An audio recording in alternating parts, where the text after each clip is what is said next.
Alright. I think we're going.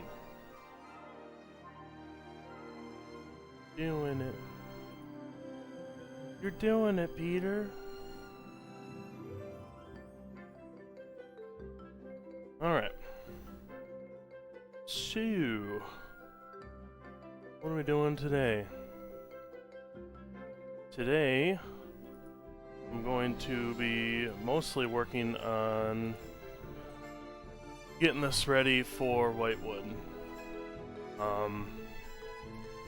Yo, what's up, Dave? How's it going? What I'm doing today, what I have left to do, I have this kind of drawing or chart showing all the shots and where I need switches for shot enter and shot made and stuck ball switches, stuff like that. So pretty much everything in pink that I gotta locate a switch for on the play field. And then once that's done, the goal is to get all my pilot holes in for all the number 8 screws and go from there. So this is what we're looking at.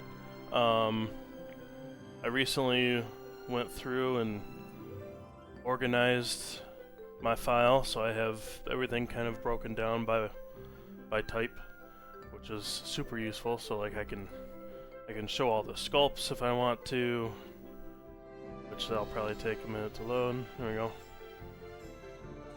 So there's like all the sculpts. So eventually it'll look something like this, roughly right. Just place the sculpts. A lot of 3D printing. But the usefulness of this is I can hide the different upper play fields and hide all the mechs, the ramps, my plastics. There, now I can see the playfield just a little bit better.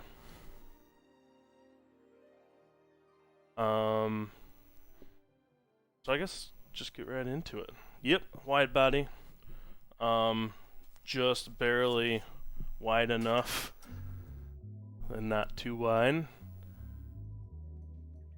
I in here and throw a little quick measurement on here.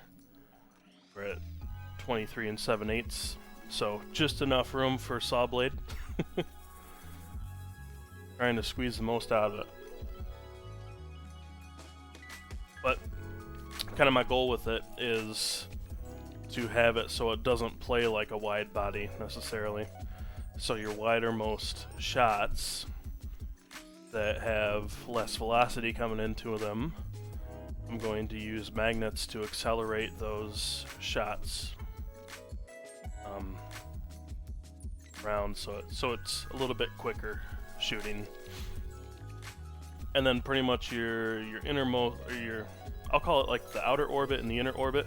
The inner orbit's probably closer to speed of a standard body. I'm going to, let's bring everything back in except for the upper play fields. Plastics. I'm kind of going to work from left to right here. So for my left orbit ramp, my shot entrance switch is going to be the spinner up here. And then shot made, I'm going to place an opto up here, I think. Ramps are really close together, so that might not be entirely feasible. The other option is back to my assets.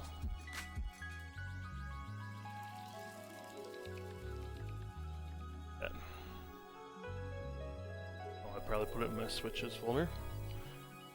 So I kind of mocked up this gate switch.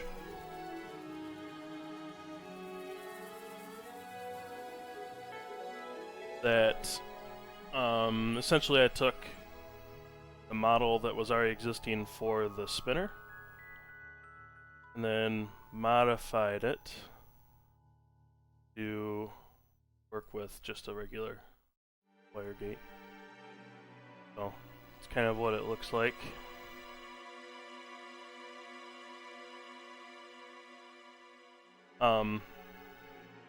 The reason why I did that is because I wanted to get the appropriate height for the pivot point on the bracket, and this bracket was already existing.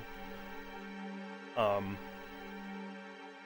what I'll do is just kind of use this visually more than anything to represent where switches are going to go.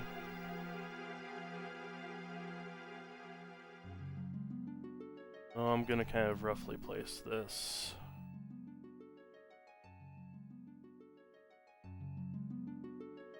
I want the bottom of that bracket to be right about where the bottom of the ramp is.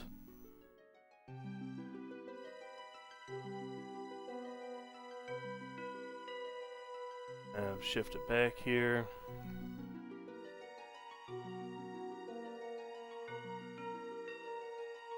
And what I might end up doing is making something a little bit more custom.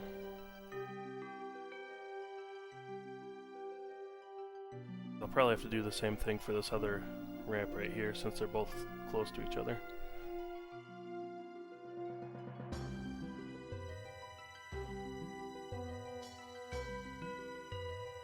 Like this flange that sticks into here, that'll obviously be trimmed off.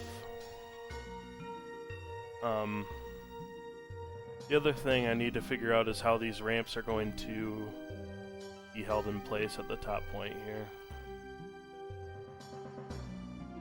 I think this is a little bit less critical right now. The more critical part is anything that's touching the wood that I need to be able to cut out on the CNC.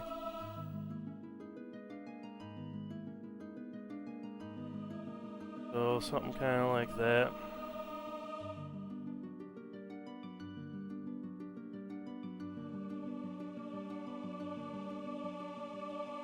And that should effectively allow me to sense when the ball's made it up the ramp.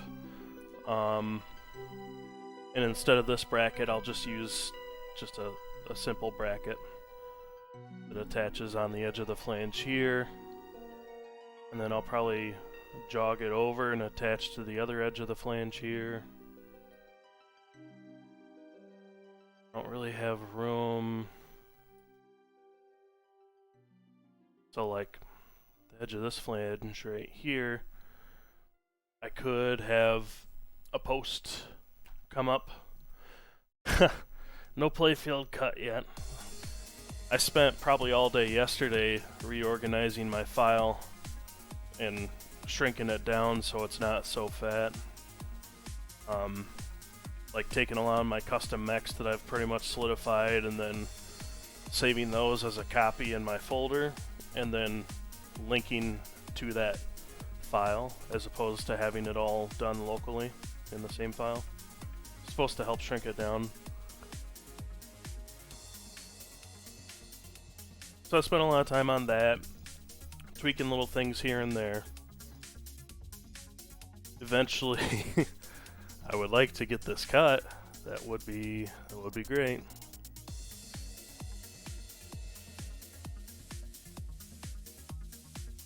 Yeah, something kind of like that.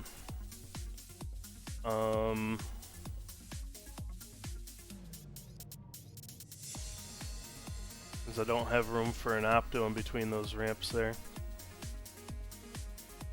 I'll just do double gate switch up here. So let's place that one. And we'll place the other one. What I might try to do while I'm here is figure out a way to build a support up for this ramp. That's kind of the other thing I'm not entirely sure of is how would these ramps be attached? How is that typically done? Other games are out there where it has plastic ramp attached to metal, kind of like that.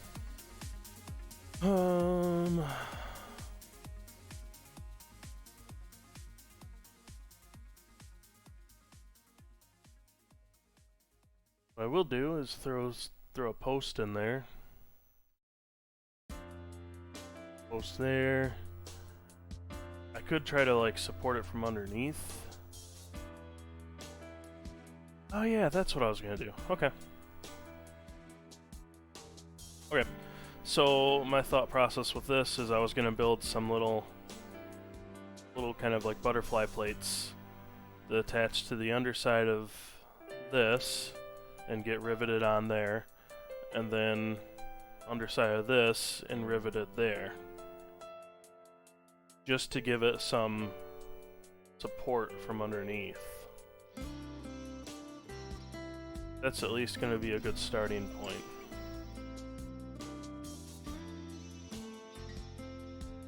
Let's do that now. Create a sketch right here.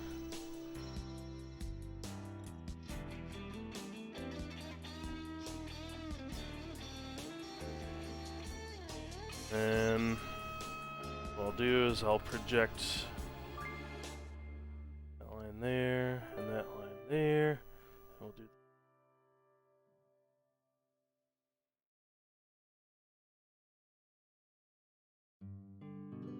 I always, when I'm doing stuff like this, I leave the projection link option turned off. Probably a ½ inch each way. Should be plenty.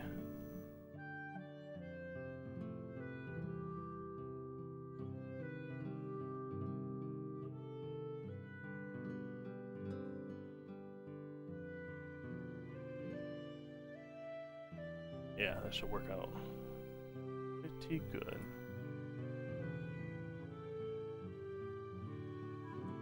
At least for now, that'll be a good way to support it. If I need to reinforce it later on with maybe something to support the sides or that flange, I can do that. But for now, if I just have 4 rivets that hold the 2 ends together, that'll be plenty.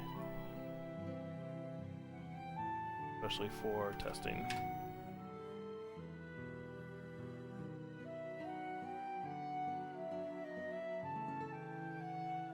And I'll probably have to kind of mess with the shape a little bit, maybe. At least on that top one.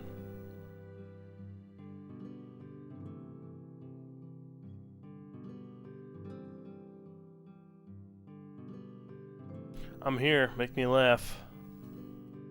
Make 'em laugh, make 'em laugh.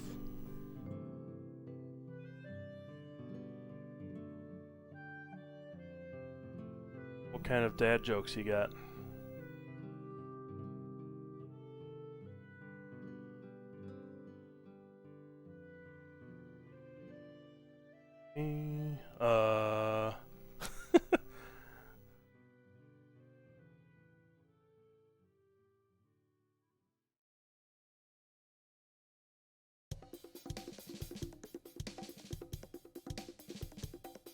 I heard a good one on, well, define good.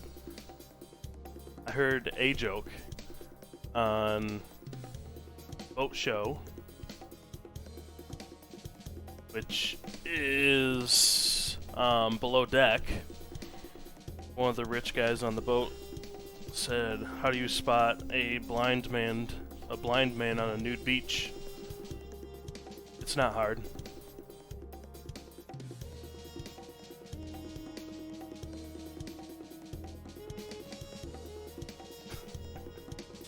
All right.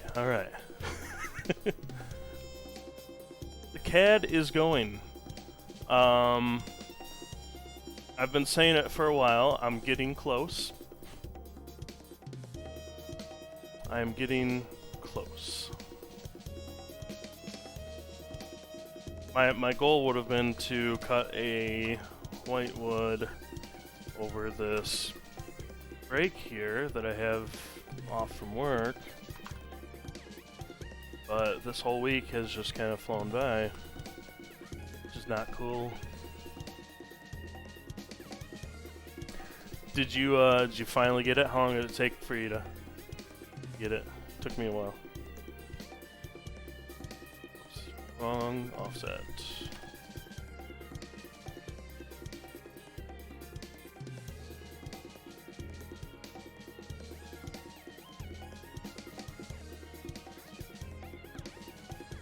When I heard that, I had to kind of sit there and think about it for a minute. I'm like, not hard, it's not hard.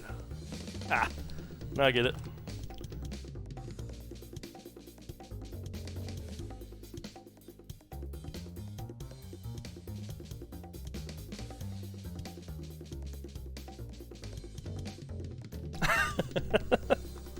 Yeah, it took a minute. Was she just like sitting there laughing up a storm, and you're like, "What the hell? I don't get it. That wasn't funny." It's not my own original joke.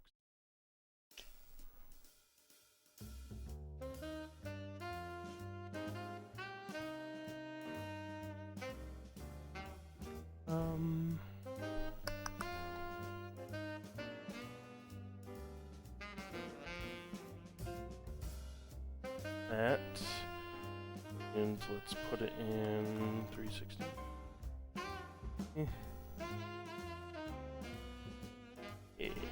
Yeah.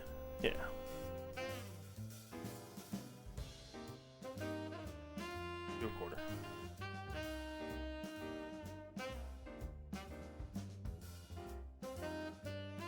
What I'm doing right now is essentially positioning where the holes are going to be, or riveting this stuff together. To answer your question about the CAD from earlier, this is the CAD. Minus right now, let me unhide the upper playfields and unhide the sculpts. There, this is the CAD. And one of my sculpts isn't showing.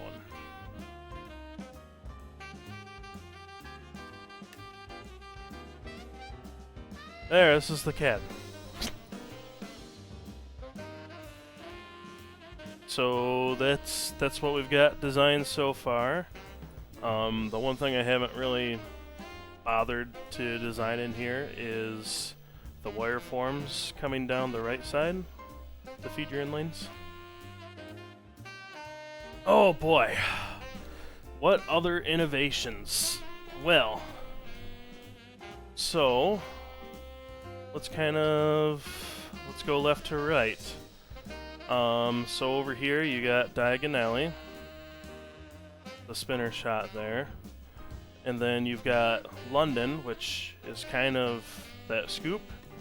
And what I wanted to do was have some drop targets there, but I can't fit that mech. It's underneath the playfield, it's way too crowded. So what I'm gonna do is, you know, like the swinging dong in Mandalorian, I'm gonna have kind of like drop target sized versions of those that are suspended from above, and they got some good weight to them, but when you hit them, that's the brick wall that takes you into London or diagonally, vice versa. So I'm gonna have like 3 little swinging heavy dongs right there. Square shape, flat, like they should be. And then, so yeah, I'm gonna hide the sculpts so I can better explain some of this. So the diagonally shot right here has two possible outcomes. So if I hide Quidditch, you can kind of see it. So you shoot this spinner. It can either go up and around this ramp back here that feeds this sorting hat diverter. And then the sorting hat diverter can spit it out 3 different directions, or it can suck it up into the subway. So that's one of the possible shots. And then if you shoot this, and this servo right here controls the diverter, when that happens, that turns this into an actual orbit. So it'll feed all the way around the orbit and out the right side.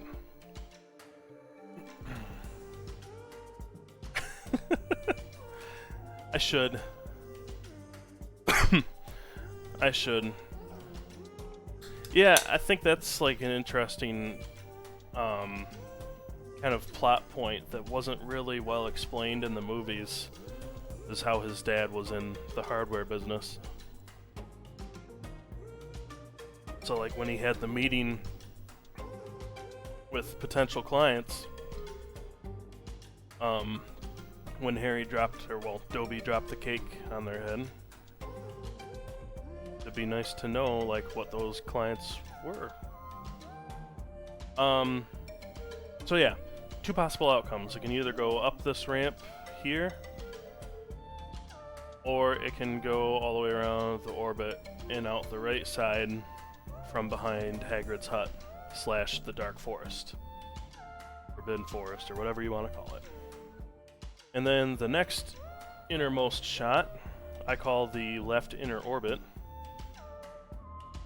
So this right here, what you see is Gringotts ball lock.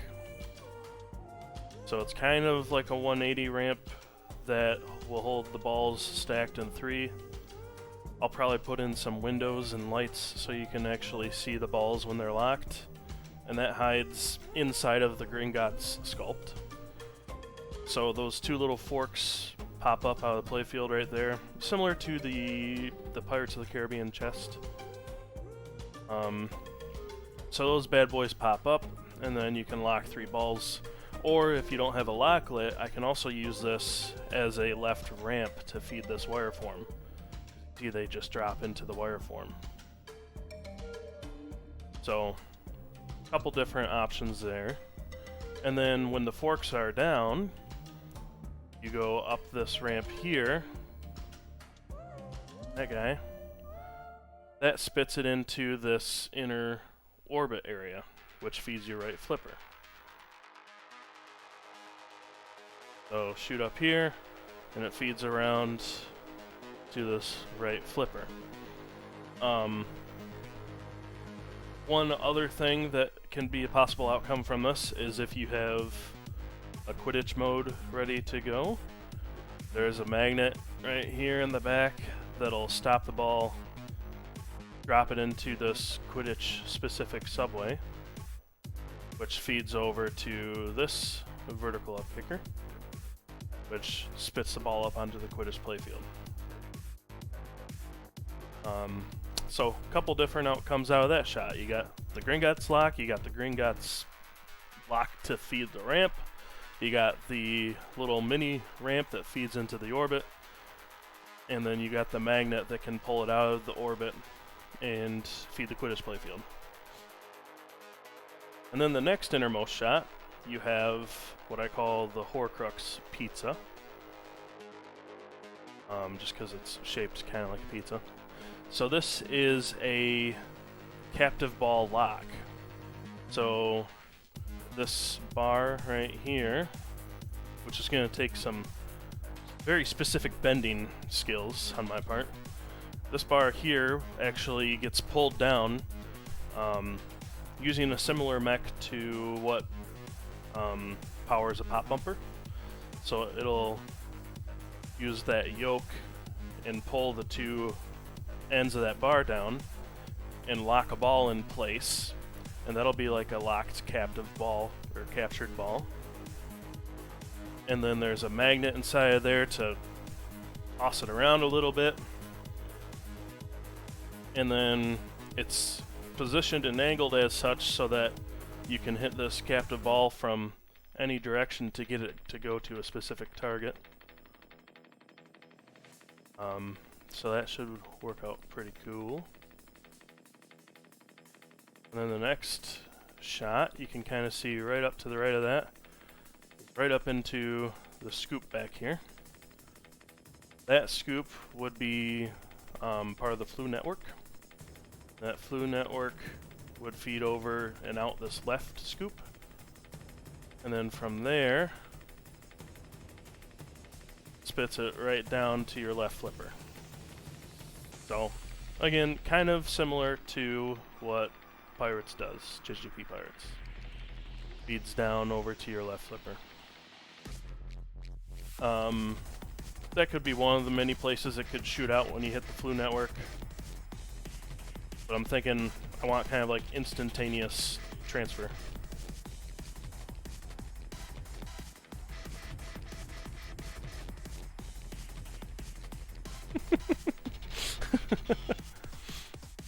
Yeah, let me just put a little tiny golden snitch, and if you spot it and you hit the action button or the start button, you just win the game. What location is captive ball supposed to be? So it's not necessarily a location. That sits below the prophecy orb, and that will be, it's kind of a more dangerous shot. So since it's a captive ball and a more dangerous shot, and you got these two targets that can really kind of pump it right back at you down the middle, this will be more critical for like destroying the Horcrux. That I'll require you to hit that shot. So, high risk reward type of thing. And then the next shot in is the center ramp right here. And that feeds up to the sorting head again, which can have multiple outcomes. Then the next shot, we hide the Hogwarts playfield. Next shot in is what I call the Dungeon of Hogwarts. So like Slytherin house, stuff like that. Maybe the Chamber of Secrets in there too, who knows. I've got that guarded by 3 drop targets to open up. And then you can shoot the ball up into there. Currently not shown is a drop target right here. That is your room of requirement shot, so it'll be like your extra ball shot. It's a through the pop shot, and then it actually passes through the inner orbit to the back orbit, and then drops into the subway. I'll have a proximity sensor back there to check for stuck balls just in case. But this area should be kind of a fun little pops/sling combo, and then it can either come out the right side of there, or it can fizzle out down out through the drop targets here. Then the next shot over, we've got this turnaround that feeds the upper right flipper. That's actually backhandable and left flipper shot. So you can feed this flipper here. Then you've got the right ramp, which again goes up to the sorting hat. It can feed around to this back ramp here and down your left orbit, or it can feed around and kind of straight out the center, which kind of directs it a little bit over towards Whomping Willow mech.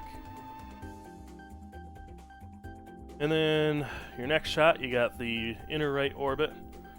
Same thing, there's the Quidditch lock. Yeah, Headless Nick is something else. What about Jeeves? Nope, not Jeeves. Peeves. Ask Peeves. What about Peeves? I should put Peeves in here. Oh, pata yurata. Okay. So this is actually, I think, going to be my favorite shot of the game, if I can dial it in right. That feeds all the way around here, and then it actually feeds to this far right out lane, which actually feeds across your right flipper. So if I can dial that in, that'll be a really fun shot where it just kind of whips around and feeds your right flipper.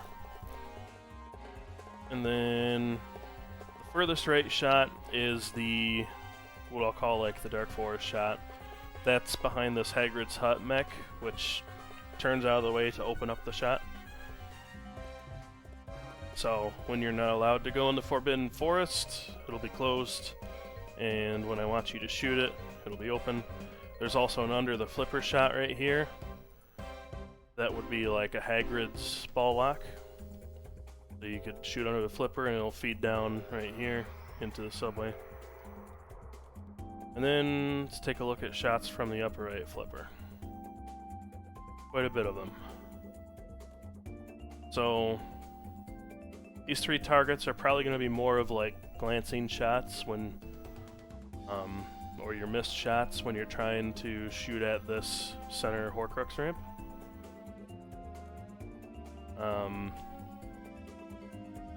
And then you've got from there, so this Horcrux ramp goes up, feeds this left wire form,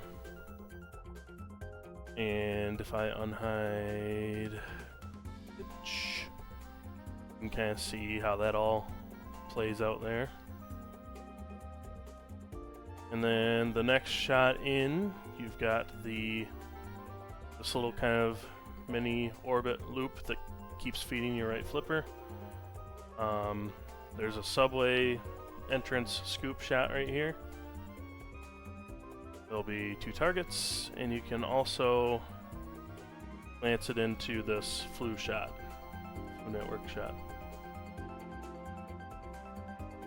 And that's kind of it for the main playfield shots. It's probably been a while, so I don't know if you've seen the Whomping Willow mech. That's actually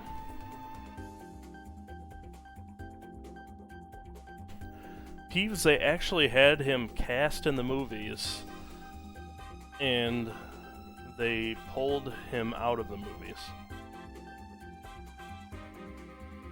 for whatever reason.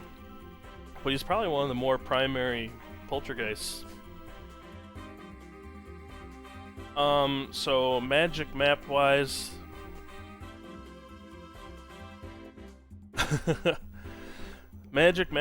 I'm going to build that more into as a mode. I don't know what kind of benefits it'll give you.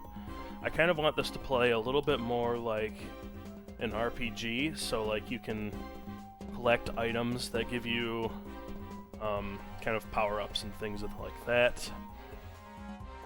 So that's kind of one of the things I'd like to do with the map. So the Whomping Willow mech is kind of a plethora of things. The willow itself is going to be made of cast silicon, and that's because there's articulating arms in there that will kind of lower some of the arms into the ball path. And while it's doing that, it can also spin. So this is a powered spinning disc. So the Whomping Willow can actually spin around and whomp at your ball. So there's going to be kind of like a lot of feeds over this direction. Like if you shoot this right inner orbit, it'll feed down here. If you have something come out the center ramp, it'll feed down here. So I want this to be kind of in play quite a bit. So not only is it a powered spinning disc with an articulating willow on there, but it's also a free spinning disc. So I actually have a drive wheel. You can see it right here. That drive wheel can spin the disc, but then it can also be disengaged and allow the disc to spin freely. So when those tree's arms are down, you can hit it and spin it around like that. And then, to top it all off, it's a subway entrance. So from the books and the movie, you know, there's like a knot on the tree that if they tickle it, it'll calm it down, and then you can get at the tunnel that goes to the Shrieking Shack. So the whole disc assembly actually lifts up out of the playfield and then opens up this giant hole. So that's one of the mechs I created.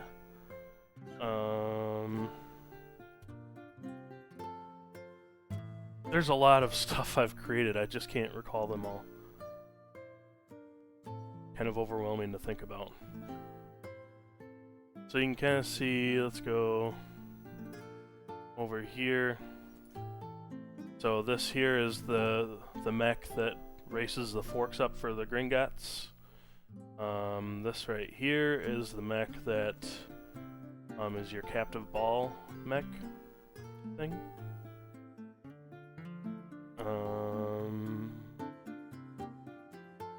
I had to kind of custom create the Vux to allow me to do subway management. Oh yeah, and then there's my whole subway sortation system that I had to figure out, and custom troughs. Because I have to really manage the balls underneath the playfield to make it magical, so that they can just kind of appear out of anywhere on the playfield. So there's this whole underground subway circuit that does all that.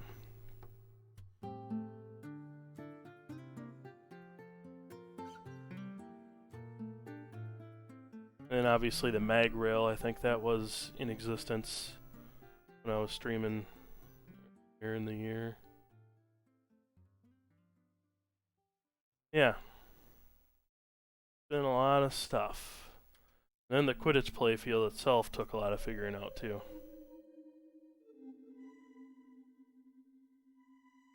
Yeah. That'll be really cool though once I actually get a sample built and testing. I have all the parts for it except for the custom sheet metal stuff. But I have the linear bearings, lead screws, all that stuff. Oh, and one other thing. Underneath that Quidditch playfield is this drop ramp right here, which allows me to take a ball out of either of the inner right orbits, or inner right orbit or outer right orbit, and feed two possible places. I can have it feed the outer left orbit, or I can have it feed this left wireform. Yeah. There's that too.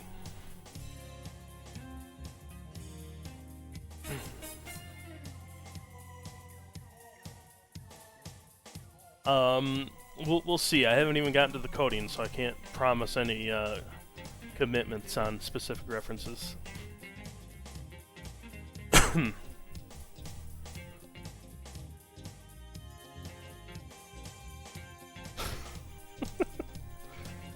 We'll see. We'll see. Like I said, no guarantees. If you're a good boy this year, we'll see what Santa Kyle can make happen.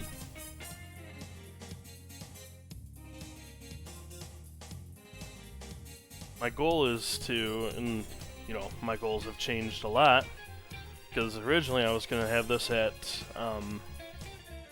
MGC this year, but that's not looking possible. So my new goal is to have this at Expo. Even if it's, you know, very rough in finish and very rough code, I just want to have people get the chance to essentially play test it and then take feedback and make adjustments if necessary.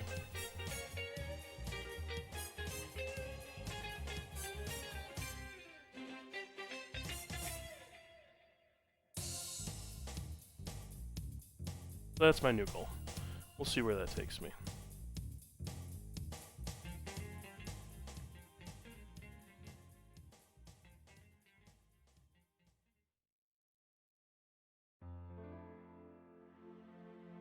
Santa Kyle, program Brew Redley into the game. Please.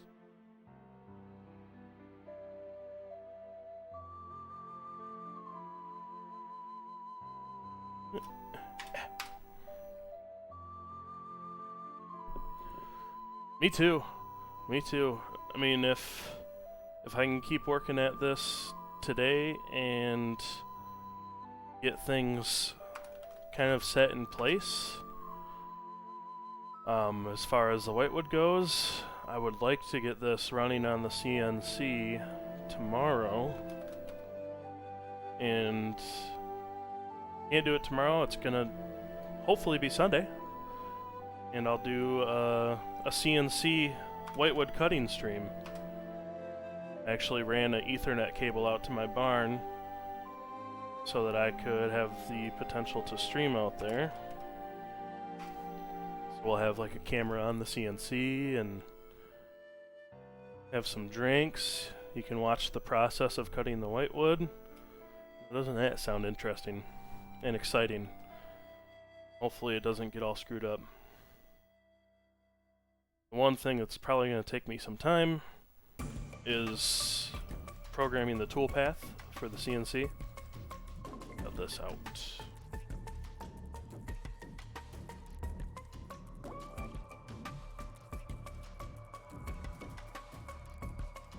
Oh, I know. I'm super excited because I have so many ideas in my head of things that I would like to do, moments that I would like to create. But then I've also had so many different ideas as far as just the general gameplay. So I think right now I'm to the point where I've settled on it's going to be semi-linear progression. So you're going to go through one year to the next, eventually building up to your final battle with Voldemort and killing him. But it'll be kind of for each year you have to play X amount of modes, X, one Quidditch multi-ball, or one whatever multi-ball to actually qualify the wizard mode for that year. And each year's wizard mode is going to be kind of the climax of each year in the story. So for the first year, the wizard mode is going to be kind of a multi-stage mode based on going through the hatch underneath the three-headed dog, fighting or using your sunlight spell to kind of scare off the plant, the chess battle, the part that wasn't in the movie, which is Snape's potions test. I think that'll be a fun one to put in there. Maybe it'll be a video mode. I don't know. And then the key catching, and then finally touching the face of Quirrell. So it'll be a really big build up to that final moment. And then I would like to program in save states so you can progress from year to year. And then I would like to build in some kind of RPG elements too, where choices you make can affect the outcomes of how the game plays or how scoring works, things of that nature. So one idea that I had is, well, it's kind of two ideas in one. I mean, obviously there's the house points, so maybe certain shots are assigned to certain houses. So the more that you shoot those shots, the more it kind of changes the balance of the house points, and the balance of the house points can affect certain bonuses or multipliers, I don't know. And then the other thing is hitting the correct shots and modes. I kind of want to have a meter that goes from pure blood to mud blood, so that, or maybe pure blood, mud blood, muggle, something like that. So like if you hit the correct shots with the least amount of screw-up shots, it'll put you more towards pure blood, which could be like 2x switches or something like that. So it'll be like your playfield multiplier. And then when you're in those modes too, if you hit more bad shots or incorrect shots, it'll tip the meter more towards mud blood, and then that'll be a different kind of scoring multiplier. So depending on how you shoot and perform in the game will affect what your multiplier is applying towards. Is it going to apply towards switches, or is it going to apply towards spinners? I don't know, but I think that'd be a really cool concept. So I would like to have some sort of kind of performance-based manipulation of scoring multipliers and bonus points, stuff like that.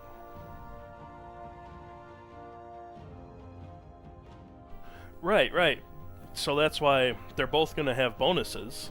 So like your pure bloods might be 2x switches, or maybe pure bloods are 2x ramps, and then mud bloods are 2x spinners. So either can give you a bonus, it just depends on where you want that multiplier to be applied. And that'll affect your decision making in the game as well. I've also thought about like other RPG elements too, like I don't know how much I want to mess with the actual story itself, but you could do things where I force you to make a choice in the story, and that maybe opens up a different set of modes, something like that. So yeah, we'll see. I haven't even touched code yet, so you know, we could be 10 years out at the rate this has been going. Okay, so I finished that sketch for those plates. I am going to hide my ramps and my X, and we're going to extrude those, do new components, going to make them thickness of our 16 gauge 304, just like that.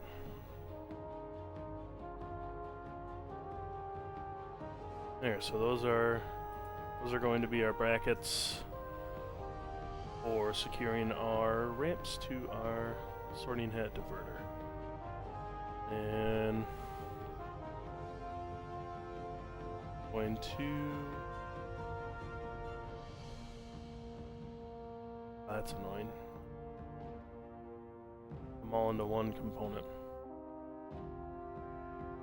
Create component from body. Separate this out into 3 different components.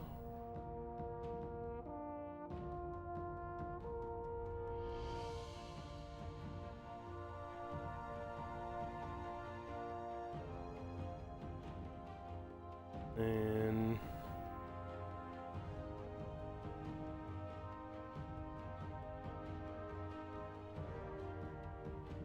body.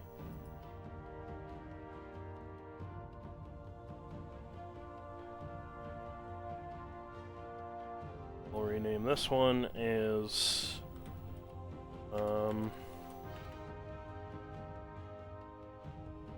ramp plates. Will be the group. And the first one is center ramp plate. Out the W.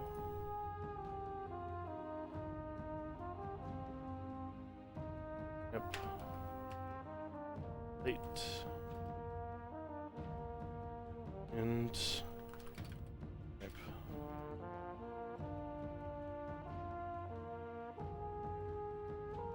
And probably want to... Yeah, I don't need to make those sheet metal. Not doing any bends. I'll just move that into my ramps folder. Or assembly, whatever you want to call it, and there we go.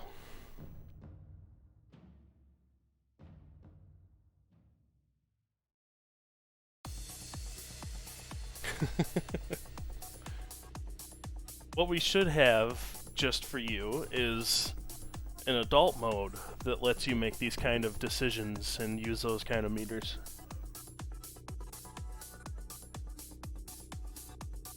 Specifically just for you. Okay. So let's bring my ramps and my mechs back in.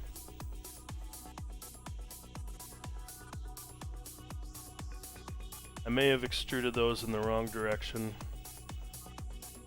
So what I'm going to do, we're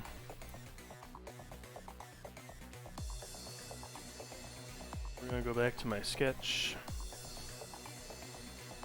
which I have 1,000 sketches in here.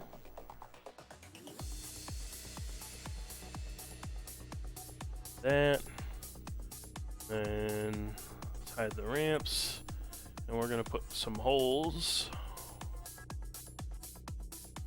here. Holes from sketch. Select all my points.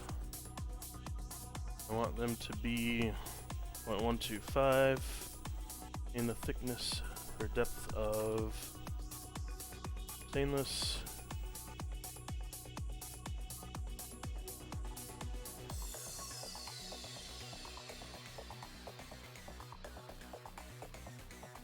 Oh, you know what? It's not going to let me do that because I have that as a linked body. No problem, but remember, you got to behave yourself. I'll be watching.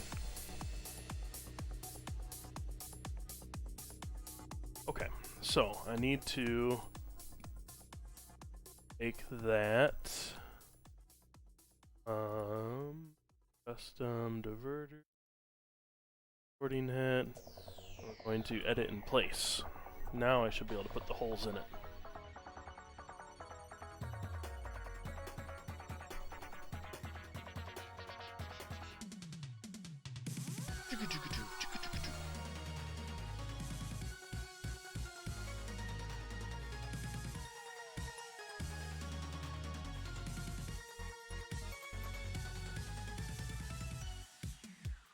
My computer and this file just don't get along.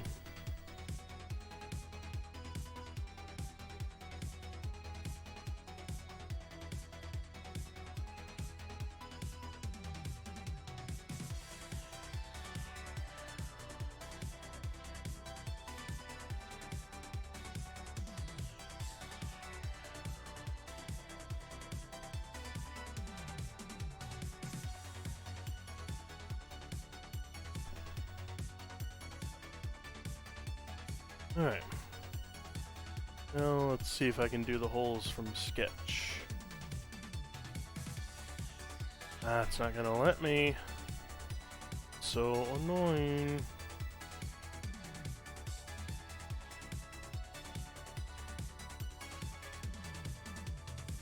Come on.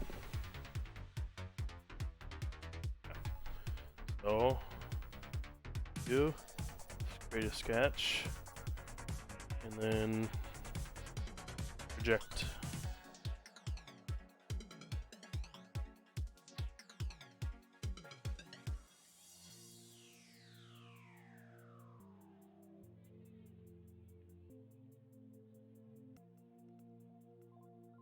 So it doesn't like me using sketches from my main playfield file.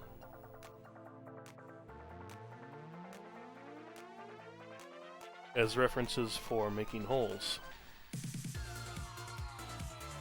So what I'll do is I take that sketch and project it into a new sketch in the local diverter file, and then use that to make my holes.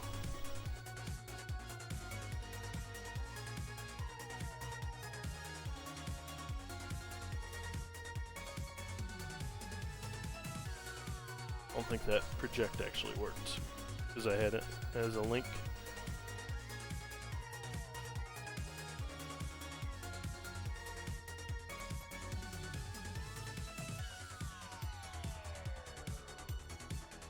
I'll get this to work one of these times here.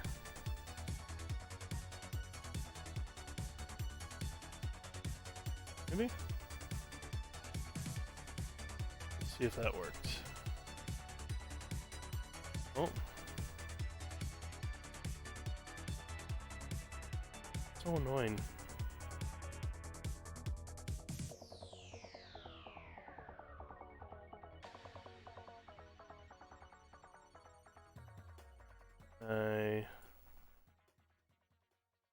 Holes bracket and do it that way.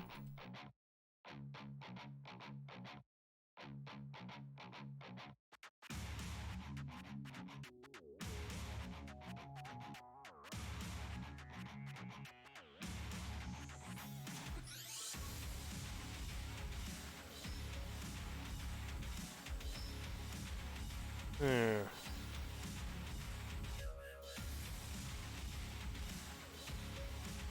That'll do it.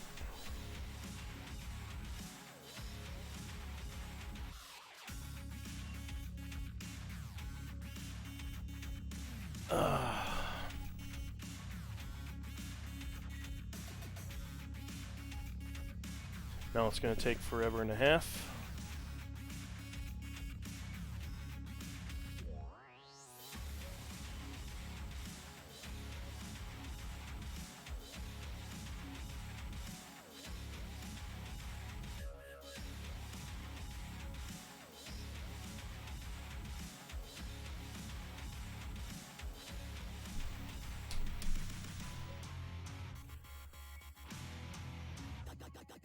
You can do it.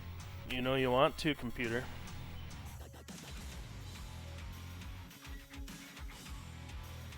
It's so easy.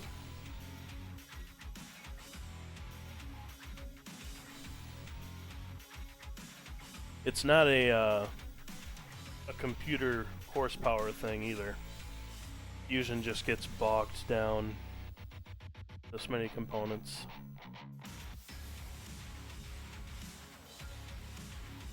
I could probably do a little bit more to help clean that up. I can make sure that all my posts don't have rendered threads on them, or modeled threads. So I'll have to take a look at that. I could start deleting sketches, but it gets finicky when I delete sketches that are referenced by other features. One other thing I could do, which I would prefer not to do, is essentially take my whole timeline and commit it to a single feature, essentially. So it gets rid of the timeline and the history of stuff being created. So it essentially locks me in where I'm at, and I can't go back and modify something if I need to. I prefer not to do that.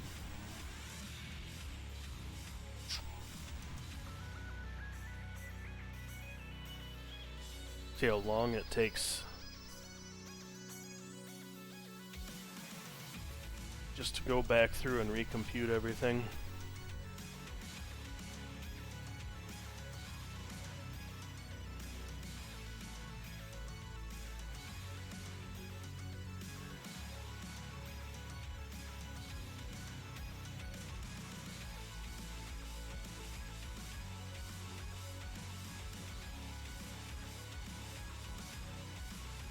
%. We're halfway there.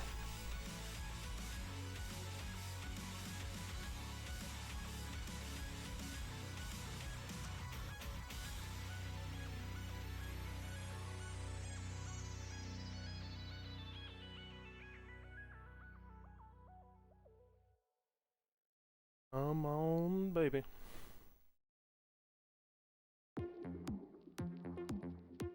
So that's the downside with, in my efforts to make my whole playfield file smaller, I took all my major mechs that I have mostly finished and then exported those as separate files and then linked them back in this file.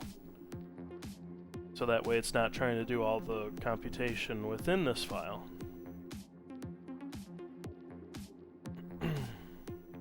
But anytime you have to go edit one of those components, you gotta sit here and wait for it to recompute everything.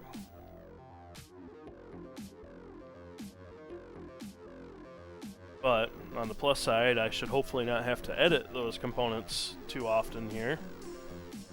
And working within my file should be much faster when I'm inserting things like opto brackets and stuff like that. Or making my my switch slots in the field, in the play field, getting those ready to go.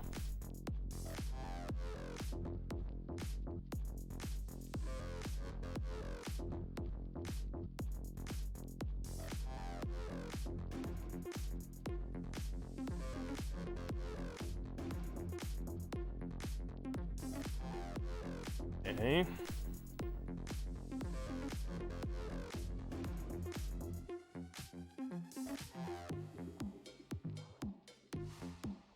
Alright, we're back. Alright, so now I should be done with my sketch. Don't need to edit that mech anymore.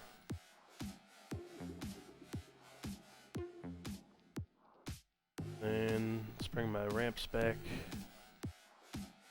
That. All this was to get me to the point where I can start doing joints.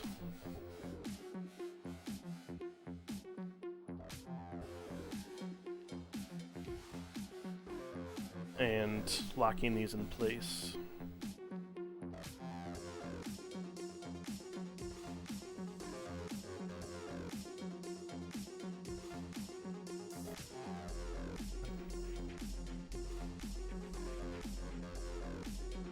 Yeah, stop selecting the wrong one.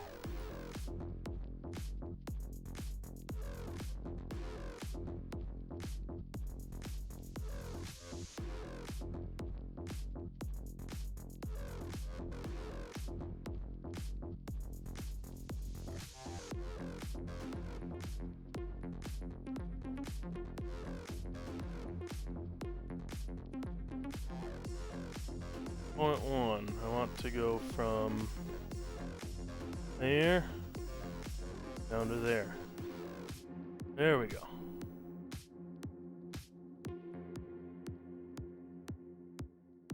Good. Do the next one. Had to get my mind wrapped around what I was trying to do here. I may not be a smart man, but I know what cat is.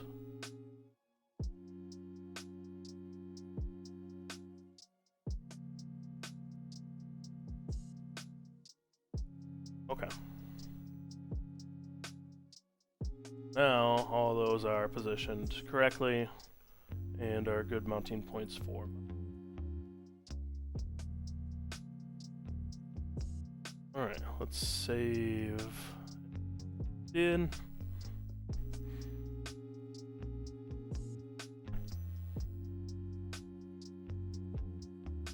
So I know I need, it'd be great if I could have 2 optos here. But I don't quite have the space.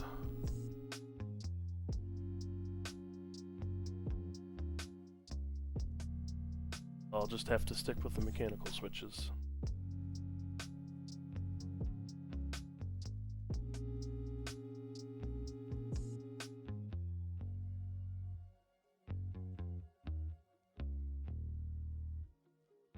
And for these 2 here, I'll probably end up doing what I was saying, is creating a custom bracket for mounting all of that.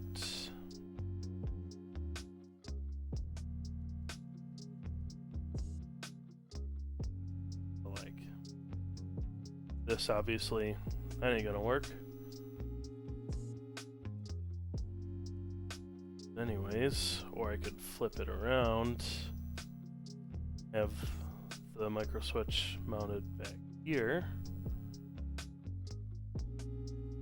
That's probably what I'll end up having to do. Let's go back to my switches folder. Bring in another one of these gated switches. Switch gates, gate switches. Whatever.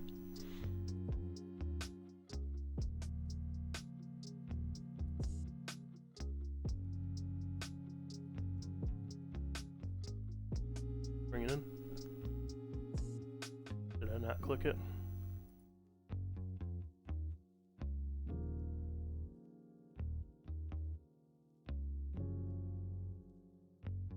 Okie dokie. Okay, that 90.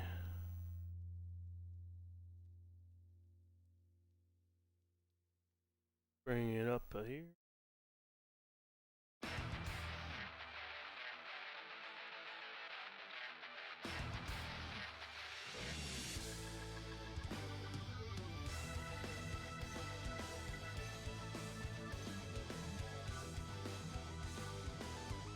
Amen.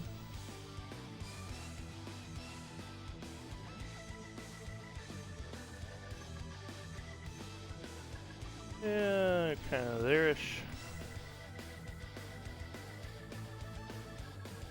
And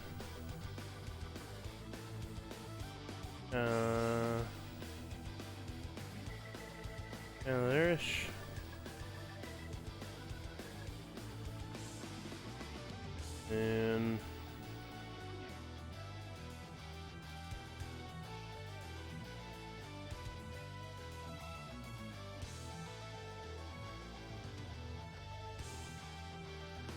And there-ish.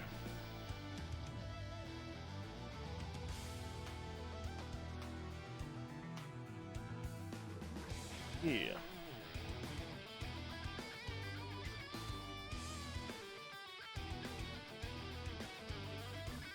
Come on.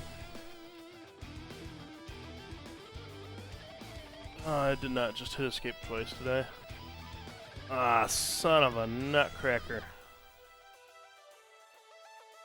Alright, undo insert component.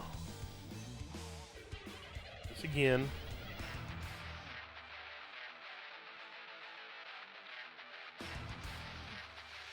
It's such a pain because you don't know, like, when it's thinking or if you accidentally hit the button twice.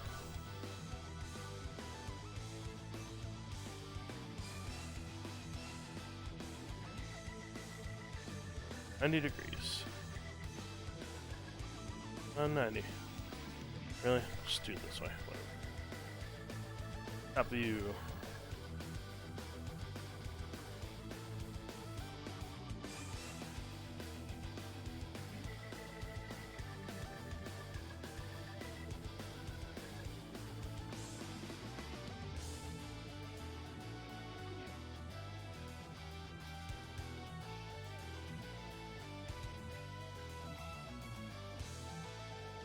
Kinda close to that. Relatively close. I want to match the angle. On -1. 1. Too much. 5. Still a little too much. Close enough. Alright, and then we wanna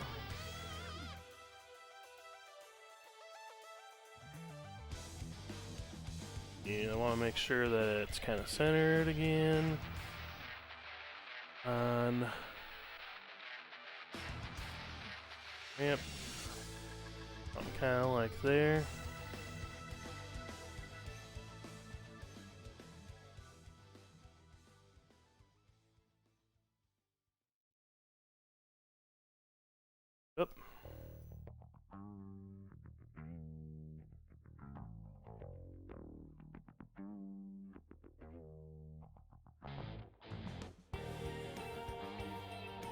Alright, close enough.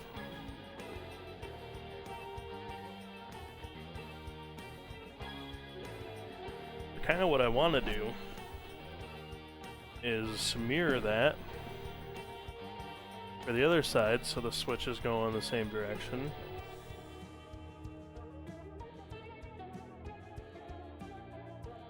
Yeah.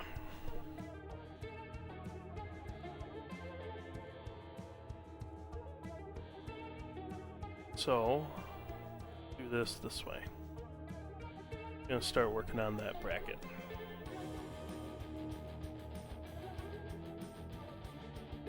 Right about there. I'll sketch it on top of that surface. I want to match the angles, so I'm going to project lines.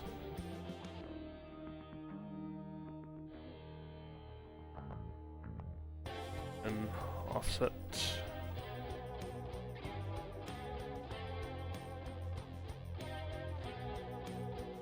To 0.375.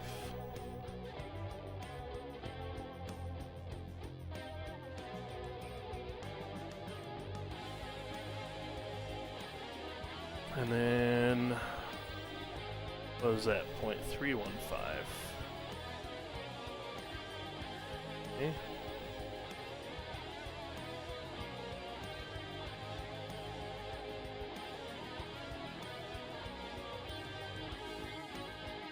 Offset this, negative 0.315.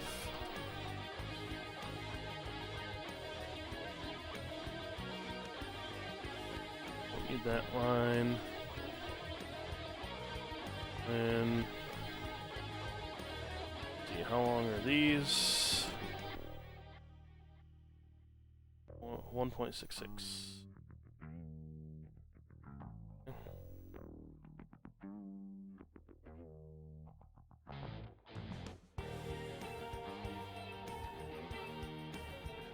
Over constrained.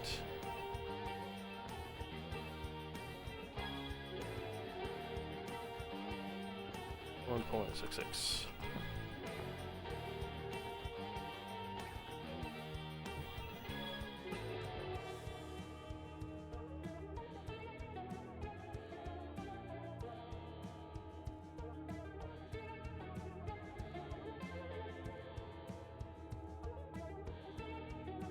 Okay, so there's kind of like the top side of that bracket.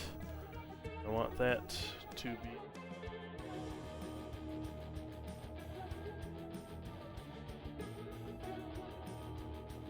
be centered with my actual ramp. So we'll do that this way.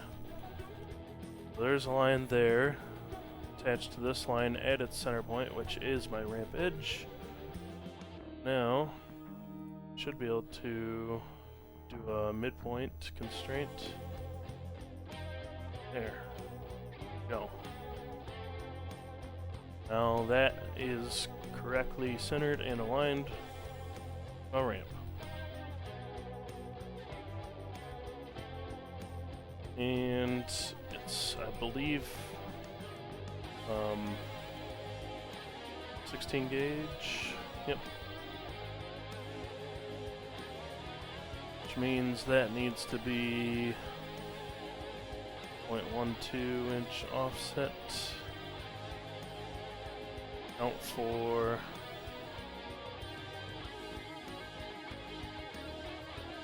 for the bend. That's kind of going to be my guideline there.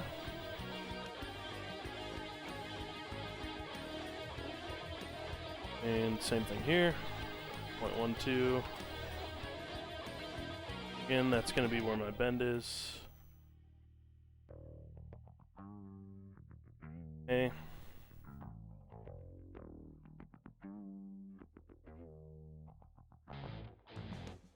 And just because I'm anticipating what I'm going to want to do, I'm going to put this line in here as well.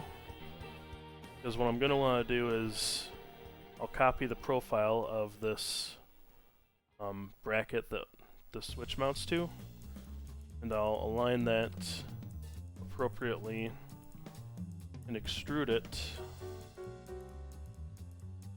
So it should all kind of mesh and line up nice. Okay. Now that I know that there,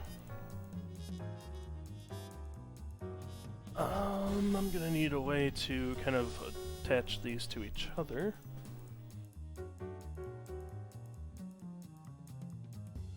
I want this to all be one piece.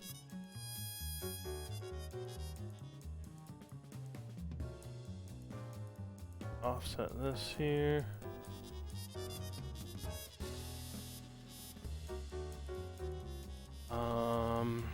Here's one thing I can do. I need to figure out how far down that tab sticks, where the hole is.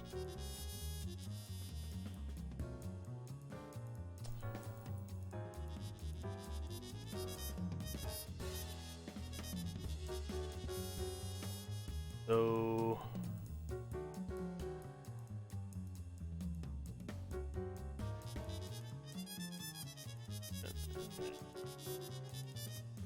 edges.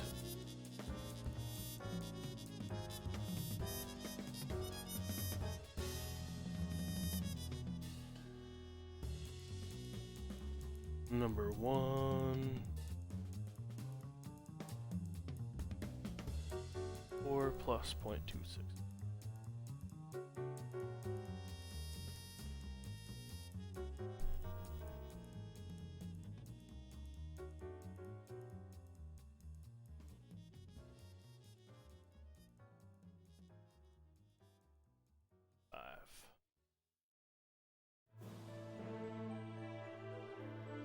So that's going to be how far the tab goes into where that metal is there. And then I need an additional 0.06 inch clearance for the cutout. There. This will all make sense in a minute. Or 10 minutes, whatever. So now, I want to measure from that point to this line. Copy that value. That is how far I want to offset this line.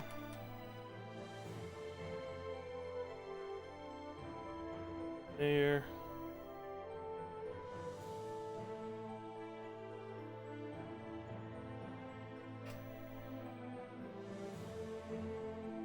Okay.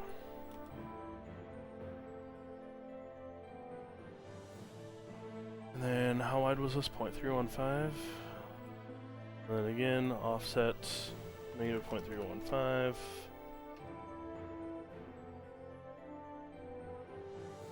And then 1.66 is width of that. So let's close in box here.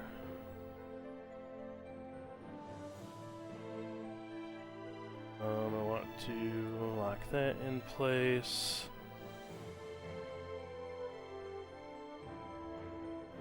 Do another construction line from the center point of line, where it's perpendicular. Clicked the wrong thing.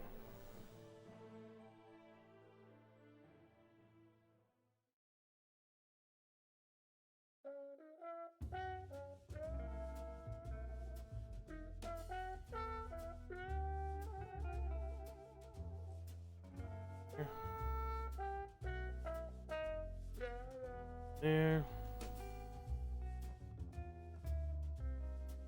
Now we're good. We got midpoint and midpoint constraints. Dimension this at 1. This.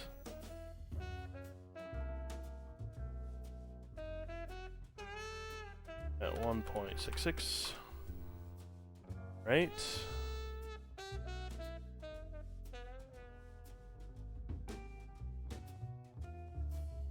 That should work out okay there.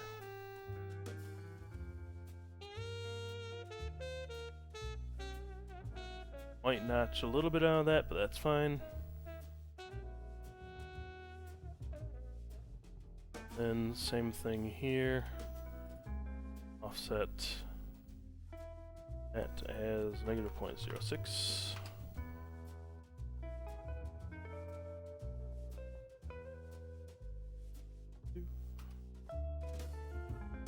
So that accounts for my bend.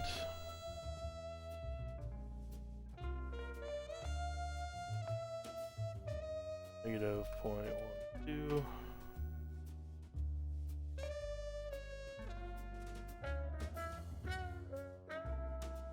0.06.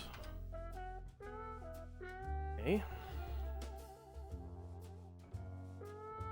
So now I'm going to project there. No projection link.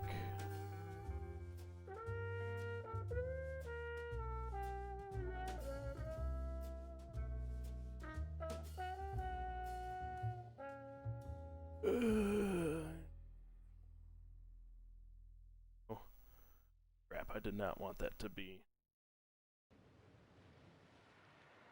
I don't want that to be a construction line. Take 2. Right. There we go. Now, that there.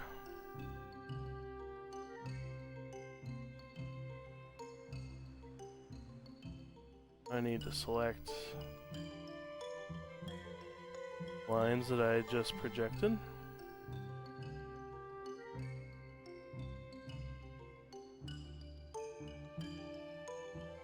Going to move point.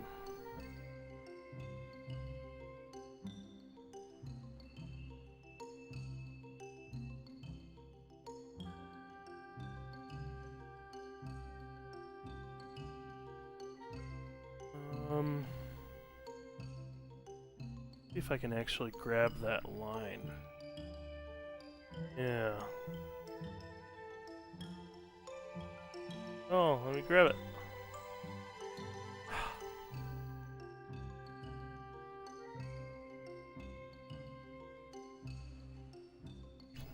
Good enough.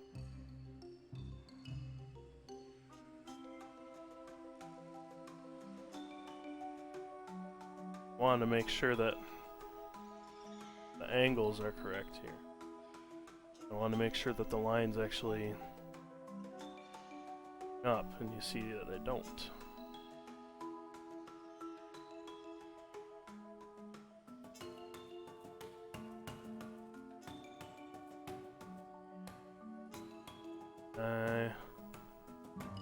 This.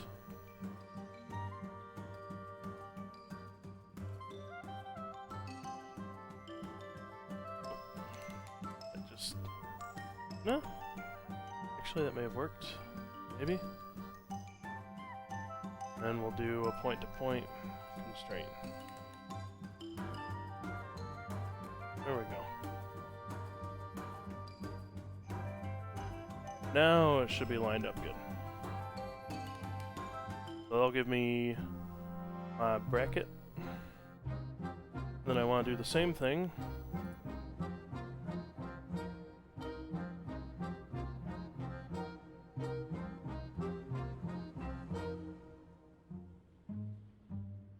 Yeah, I'm gonna need mirror line. Want to make this mirrored on the other bracket, so let's just do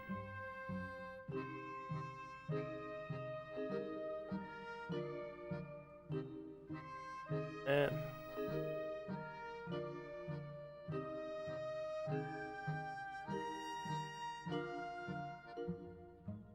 And mirror. Oh. Ah, I'm the worst.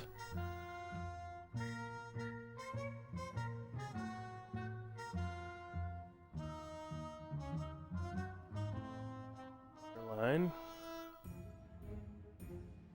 Okay. Now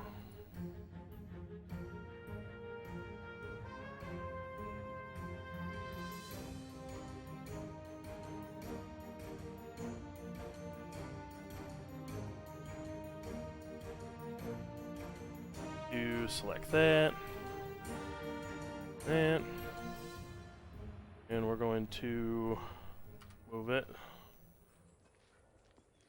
Point. There. There. Go.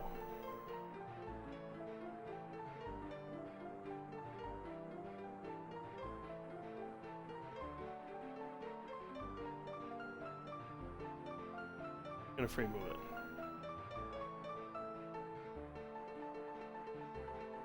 Huh. Okay. It doesn't like that. So we're going to create a copy and move it. Because sometimes if it copied a constraint, no, it won't let you move things.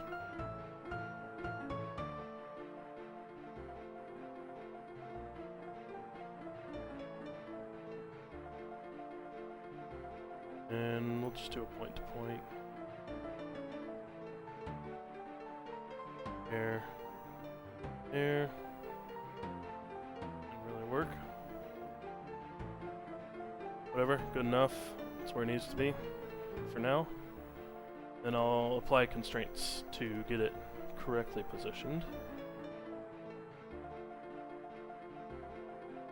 Once it decides to stop thinking. Alright. Line, make it construction. That. Now I want to that collinear with that. Ugh.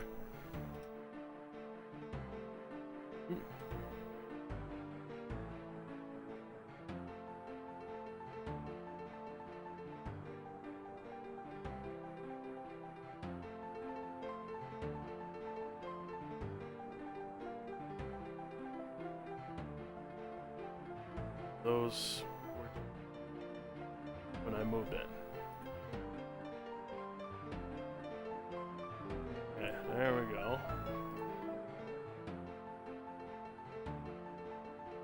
There we go. There's my switch brackets. Now I can delete this copy that I made.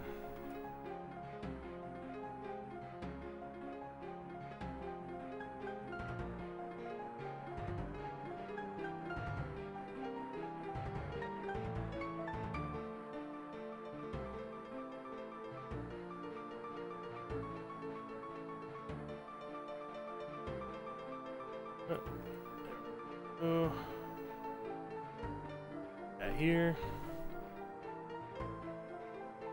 Alright. Those are my two mounting points for the bracket.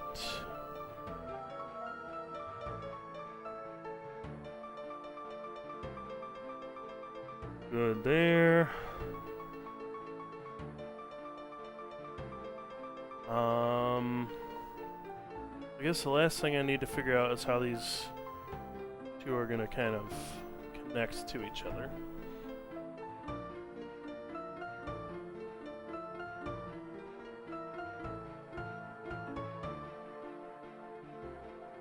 Offset this.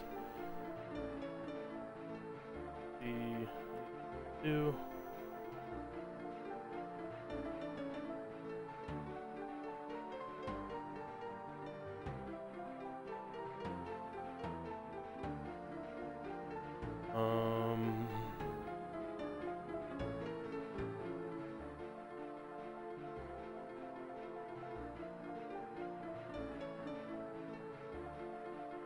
That.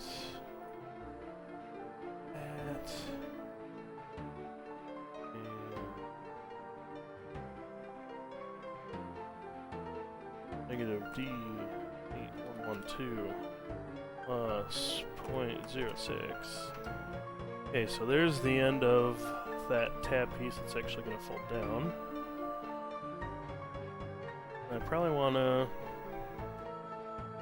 give clearance around this direction.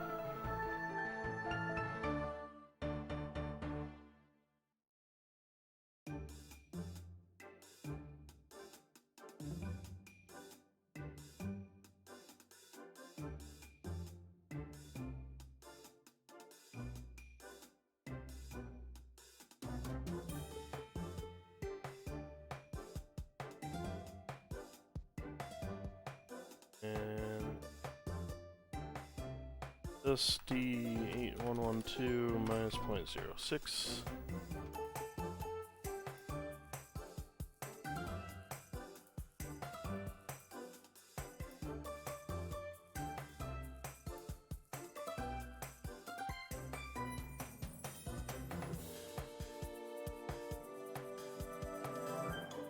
And this negative 0.06. It's going to cut into there just a little bit, which is fine. Important thing is going to be making sure that I have enough meat to connect this all.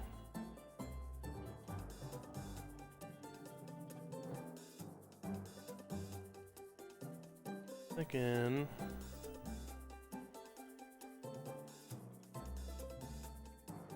just continue this.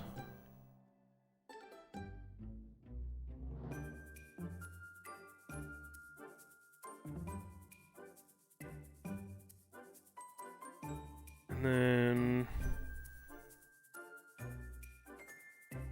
yeah, that.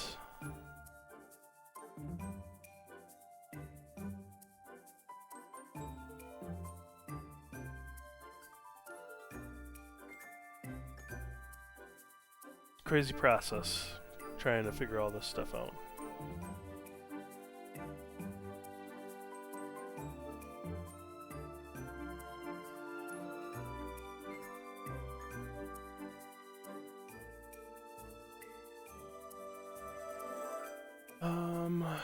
So that gives me the cutout there. How much extra space do I need? Probably a 1/4 inch. 0.25.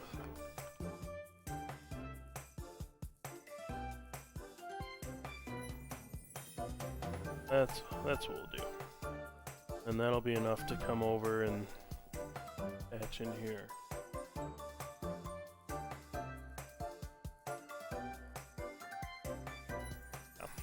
Okay.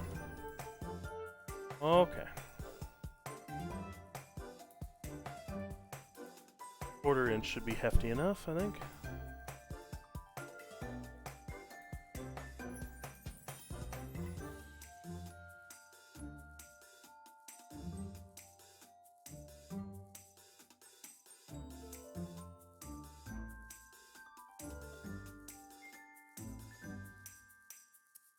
Okay.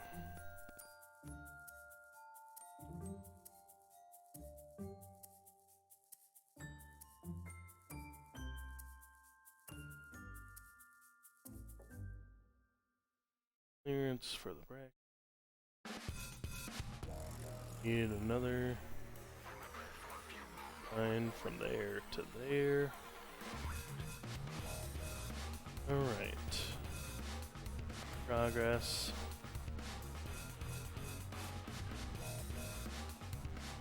Oh no! This bracket got messed up down here. That's annoying.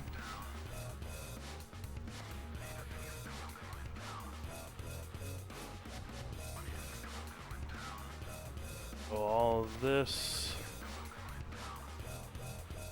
like that, will make up bracket. Alright.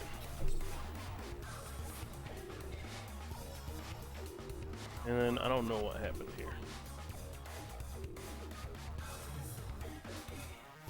0.68.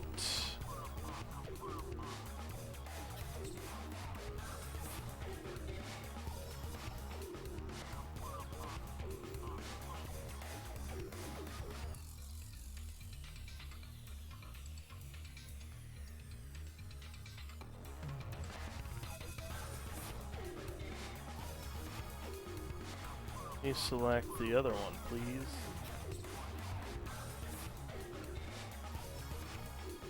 Almost. There we go.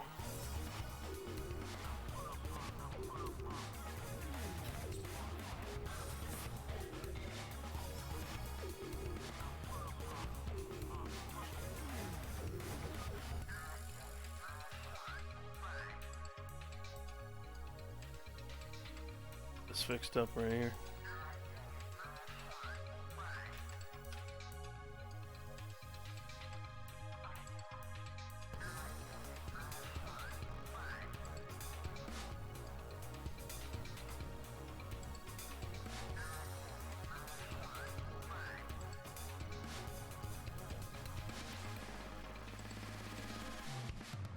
Whoa! Alright, well that's not working. So let's just redo this whole map.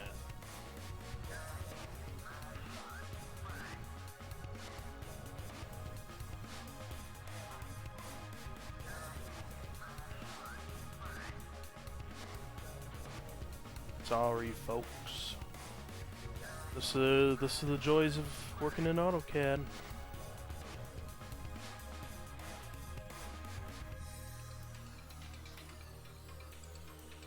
Want to do. Alright, I jump all over the place when I work on stuff.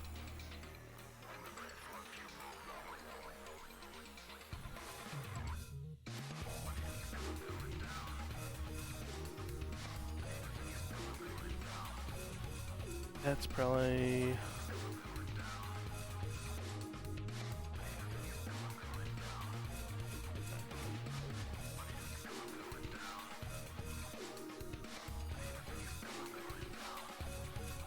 Don't mind me. Just doing CAD things.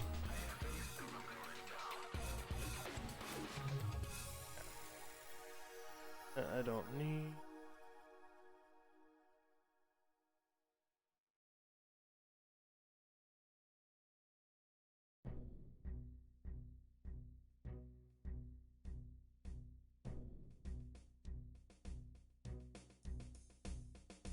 Okay, so there's kind of bracket shape there. Same on this.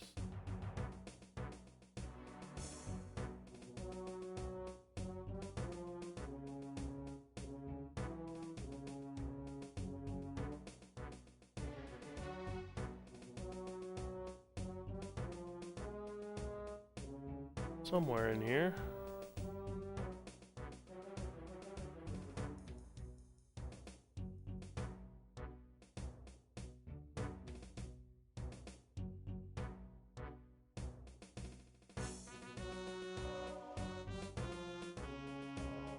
That existent.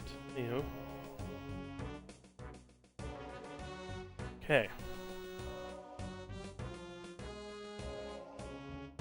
There's kind of the general shape of that.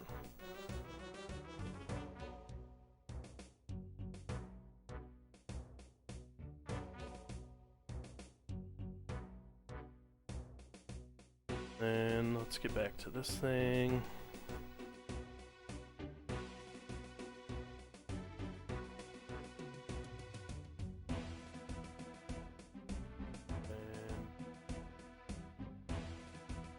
Linear. And point. And there we go.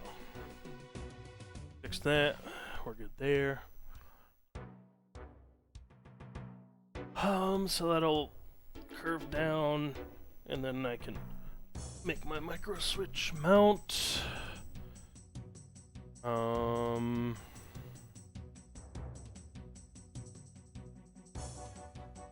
need to figure out how this whole thing's gonna mount.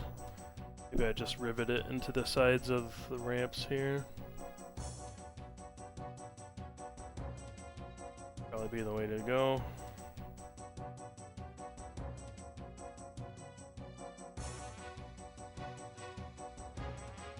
Okay. Finish the sketch. And let's extrude this.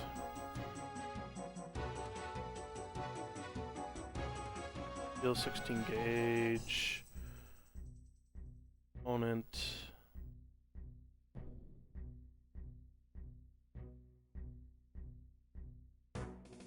Go.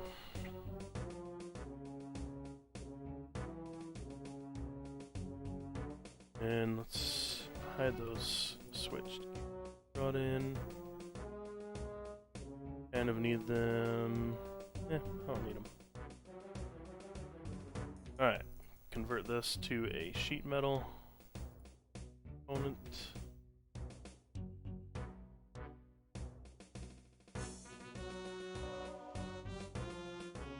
And then create a flange here. A flange here.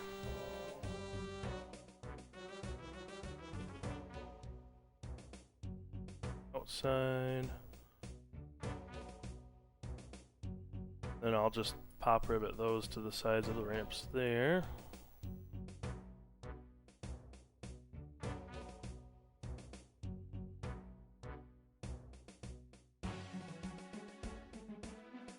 Probably pitch those in 5 degrees. Meet my ramps.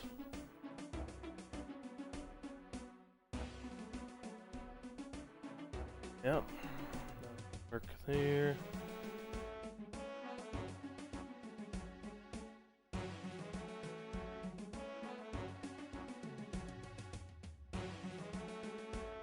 And this face down to where the curve starts to meet. Okay. That'll be pop riveted into the side there.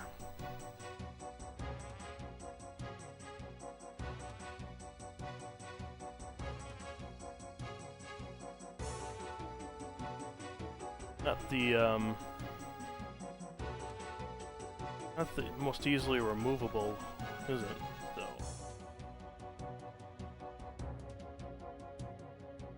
Though.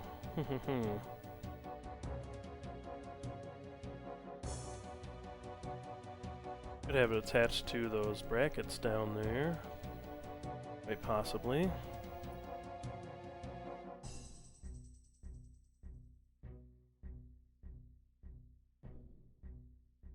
And that, which is not going to be entirely full.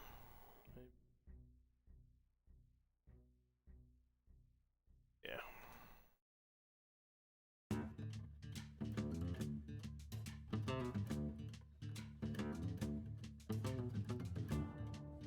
Maybe what I should do,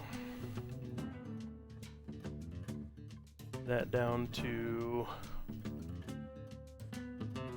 that, yeah, ish.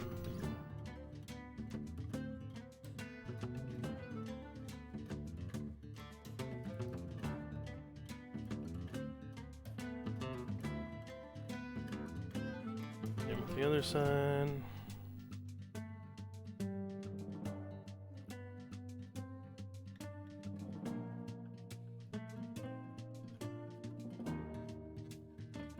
And extrude it.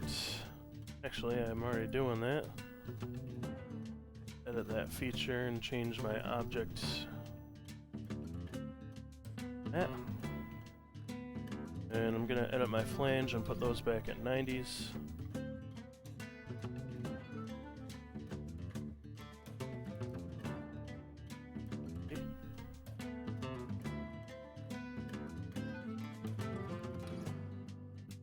Go.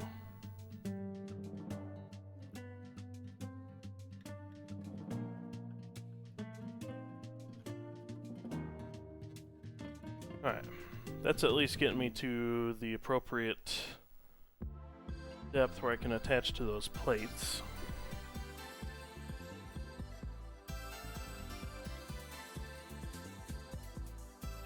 One way or another. I don't know what's going to be the right way to do this here. At least on that side. This side.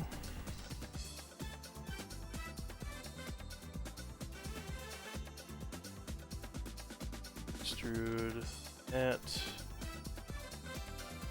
here.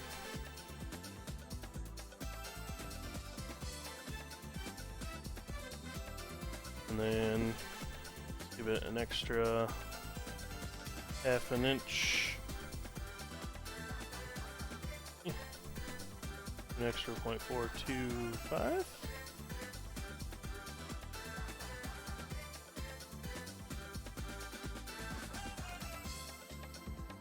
Okay.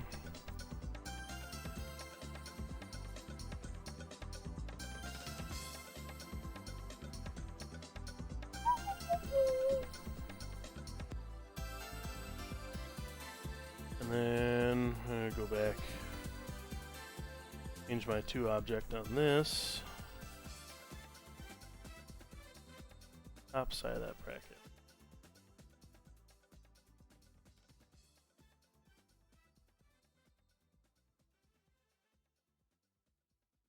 Yeah. Same on the other extrude.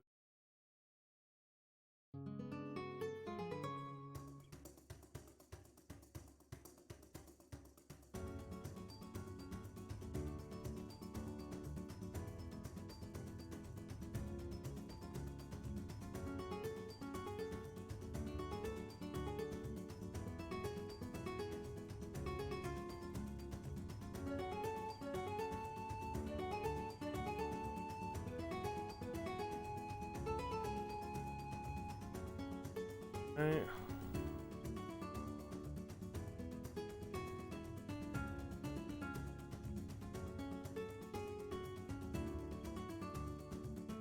Then flange this, make it an inside bend, and extrude it to meet with the edge.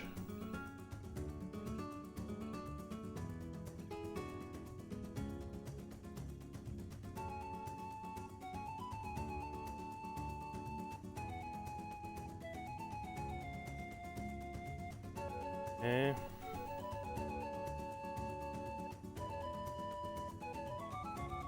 This way I should be able to skewer it down with a machine screw. That way it's easily removable, instead of riveting it to the ramps.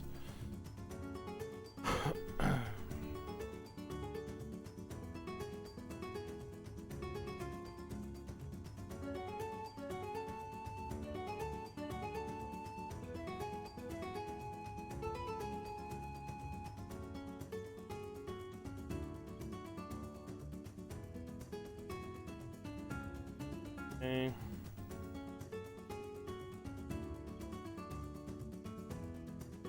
That can be secured there. This side, I suppose, as long as it doesn't interfere with my wire form coming out of there.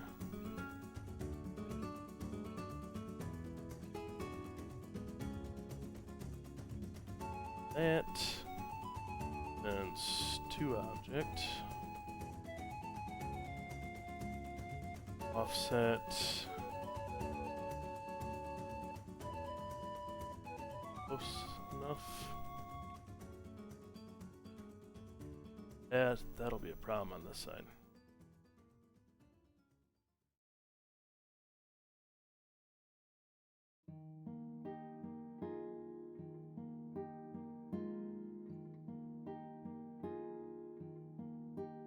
Good. Okay.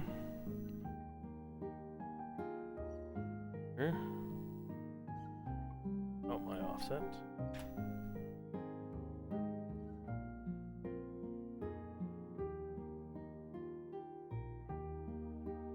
Offset is 0.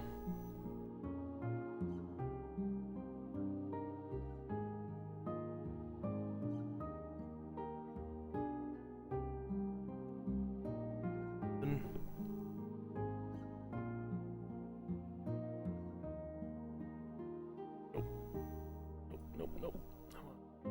Edge.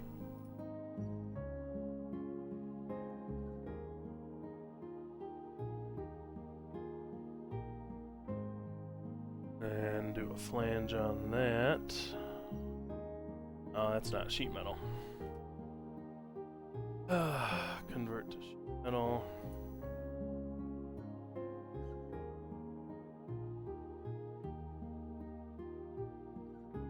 Flange. Get inside edge. Right.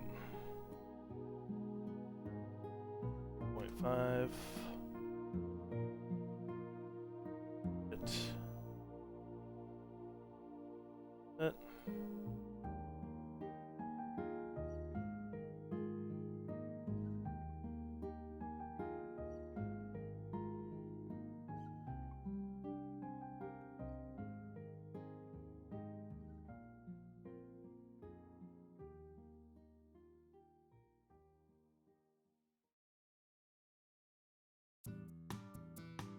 Gets me there. 5, 6 should get me there. Okay.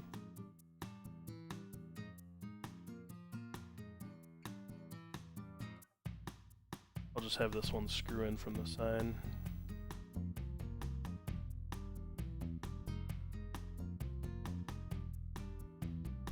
We'll have room.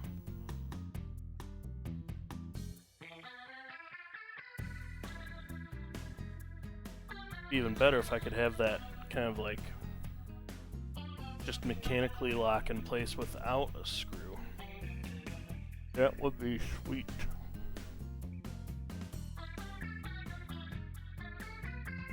I don't want to deal with that right now.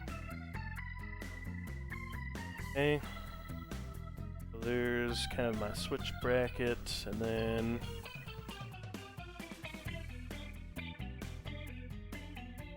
this needs to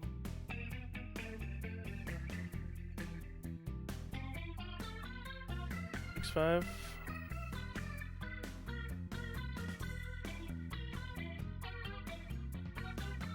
Then take edge, this edge. They need to be outside. Outside bends. 0.265 plus a bend. Go.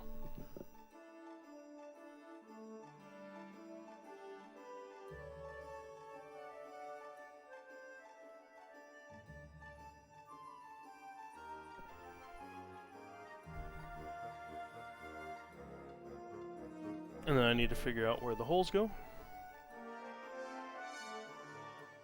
So that hole is going to be centered.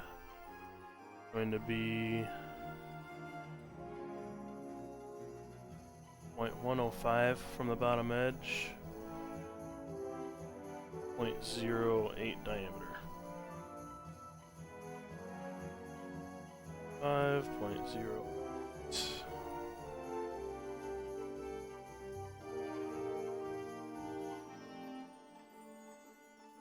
0.105. That distance to center. So 0.145. Then it needs to be centered. 0.315 divided by 2. Want that to go to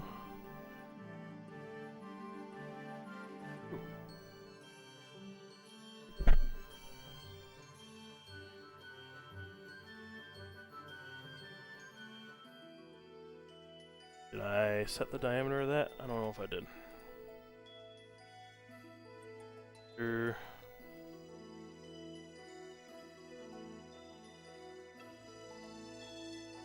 It's 0.08. There we go.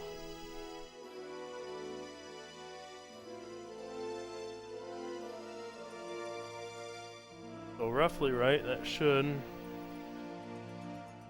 yep, should pretty much match that. We'll do the same.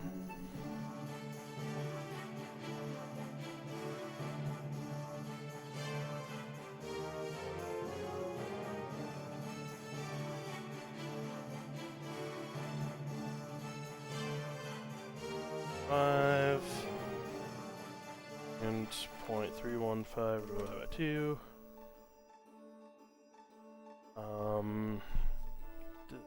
Diameter should be 0.08.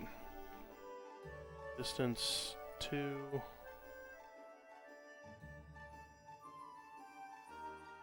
There. Go.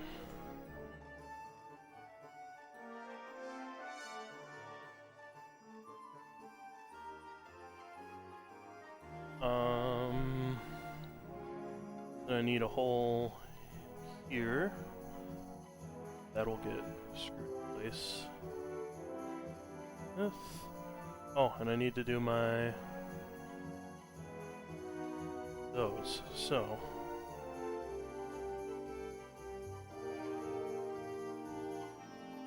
this one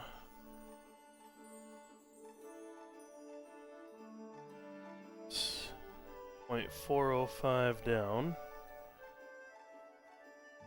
and 0.38.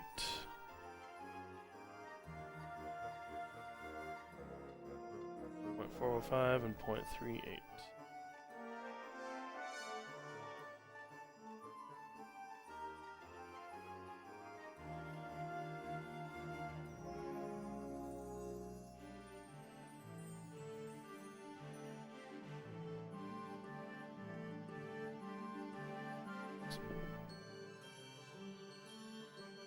Set the offset the wrong.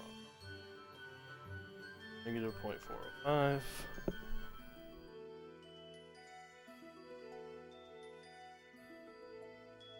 You know what? That first bend is supposed to be outside. Or no, adjacent. And I did outside for all my bends. Okay. Edit feature. This is the nice thing about timelines, is I can just go, boom, adjacent. And edit. Decent.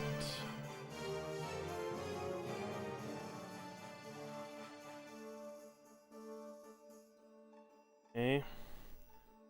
Now that's correct. Holes are all still good. See how this adjusted correctly here. Then even on the back side here, it adjusted. All because I used the to command.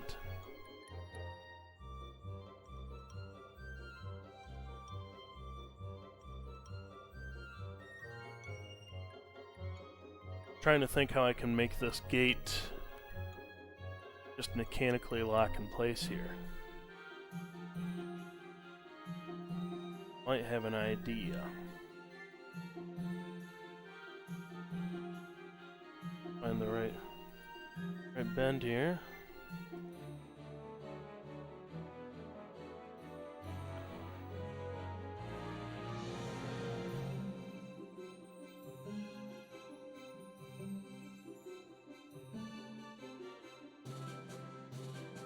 This is going to go here. And I'm going to change that bend.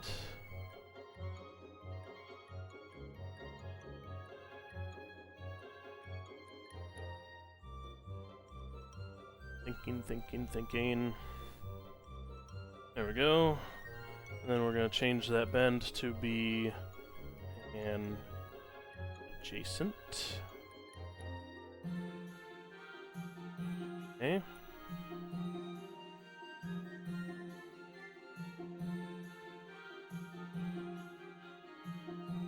Then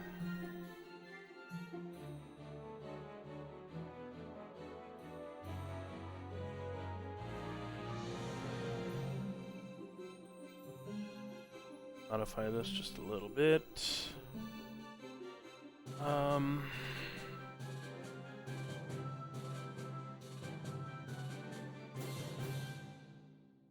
Start with this. Send it to the edge here.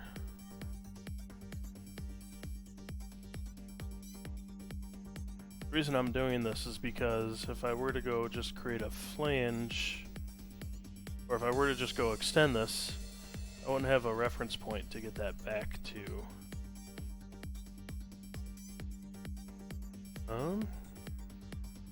This into put that at 0.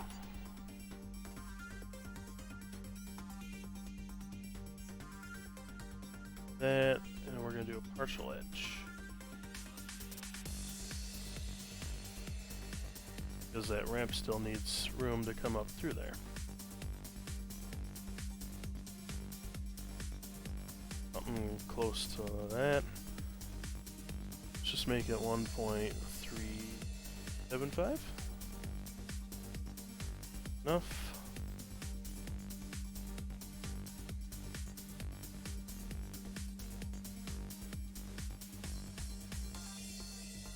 And this is going to extend to this to make it flush. And that whole edge is gonna come 1/8 of an inch past the end here. I probably want to give it like 1 millimeter of clearance too. So start object.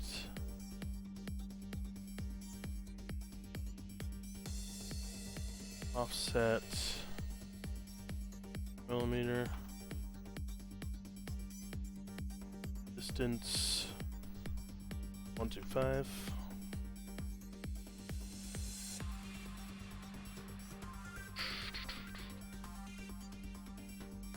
Actually, I just want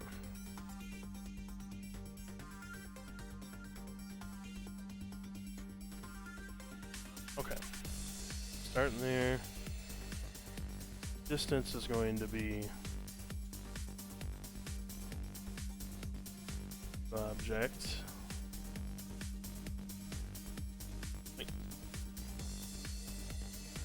And then we're going to offset it 1 millimeter plus 0.125. That's not a plus, that's an underscore.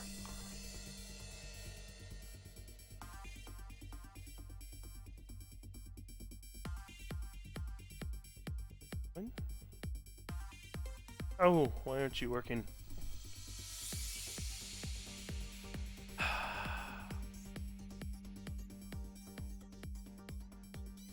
Okay. It's the other direction. Easier. Backwards. Offsets weren't working.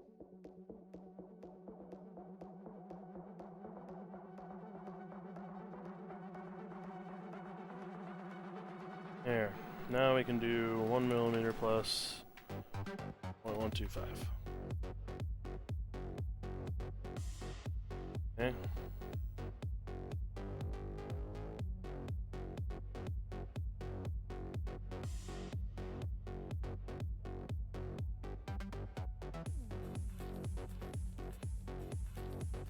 All right.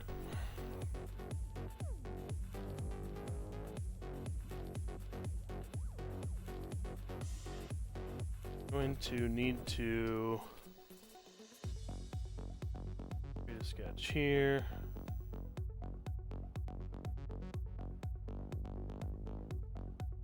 Be able to create cutout.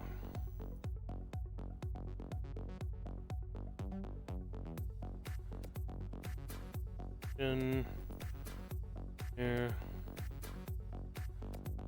there. Ooh.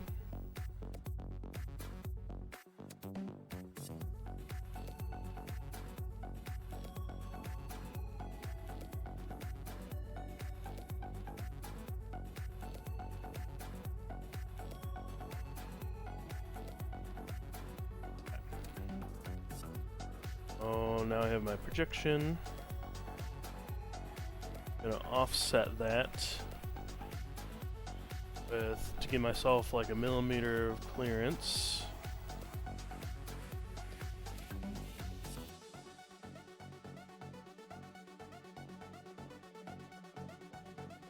Let's hide my ramps.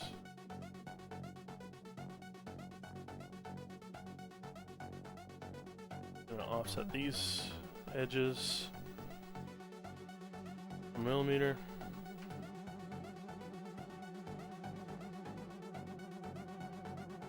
And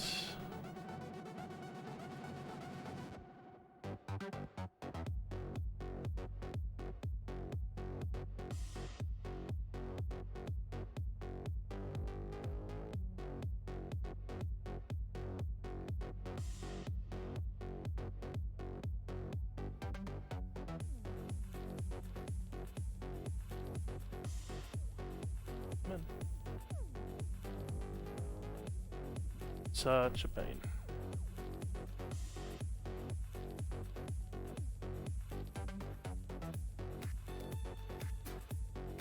Right.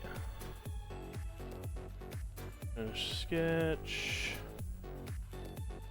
And the stuff back in. And I'm going to extrude this.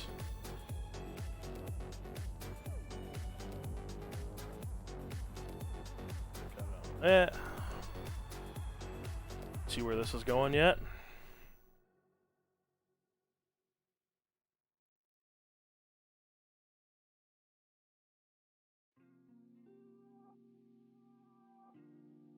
Okay.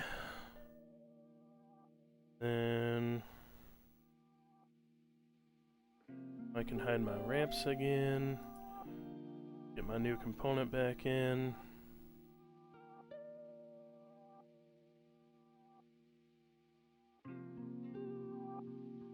To extend this.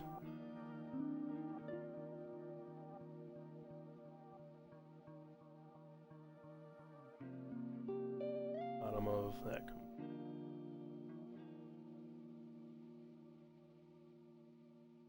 Okay.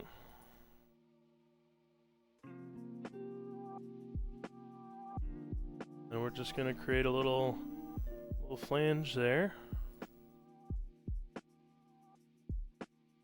That is adjacent. Adjacent.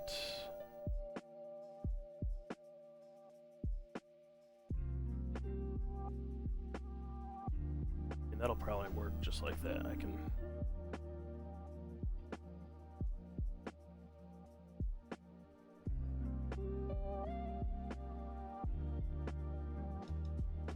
That should kind of allow me to pivot that into place and then screw it down on the other side. That'll, in the same breath, hold it down and that good stuff. Set this extension to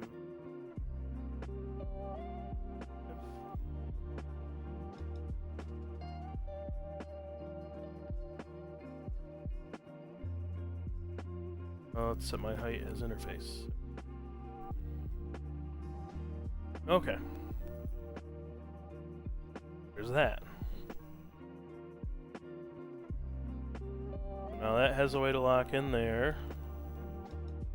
It'll screw down over here with a machine screw, which I need to figure out. Machine screw full size chart.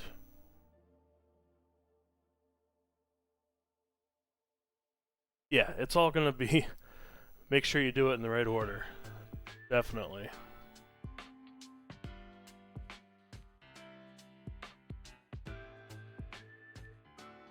Alright.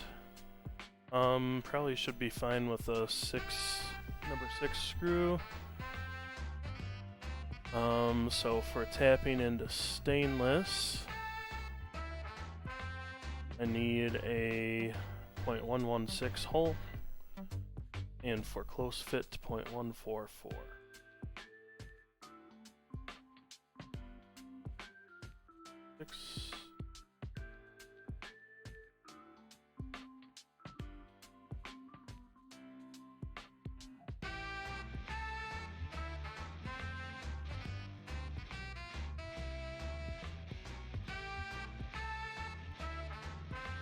This is going to be the 0.144. And we'll just do it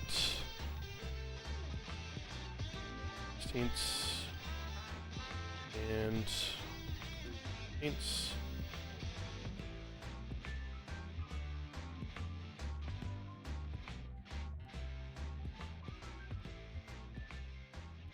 Okay.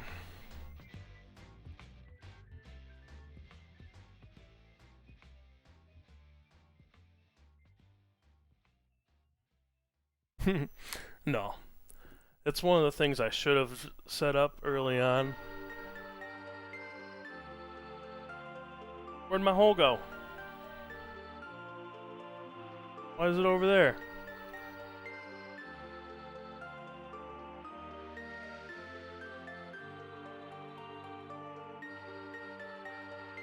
Reference.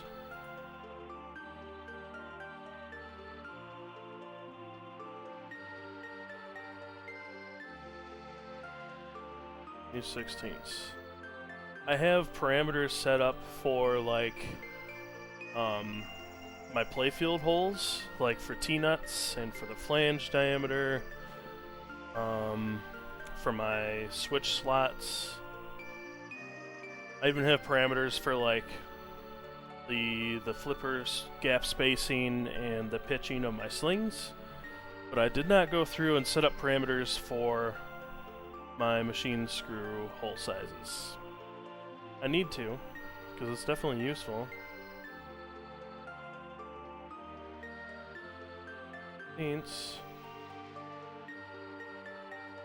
Hole size, correct. Hey, thank you. And the other was 0.116.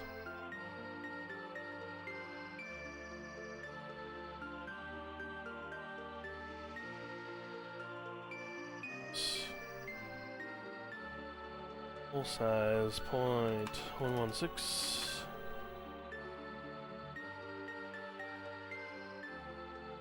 Distance.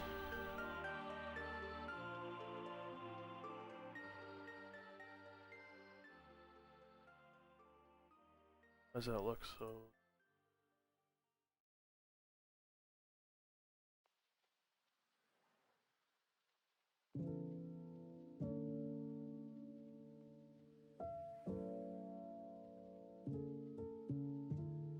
yeah, and I have parameters for like thicknesses of steels and stuff like that. Yeah. Haven't gotten... That's probably like one of the more important ones that should be done, is setting up those parameters for all of your common screws and everything. That nice little soft corner.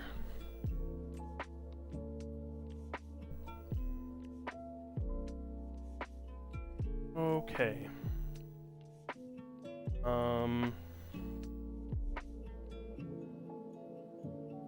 It's 5. Let's make sure that matches.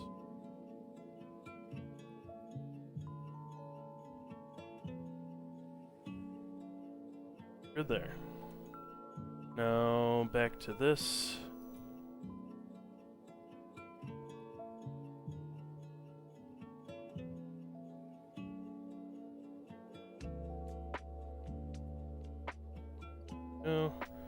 So 0.405. At 0.38.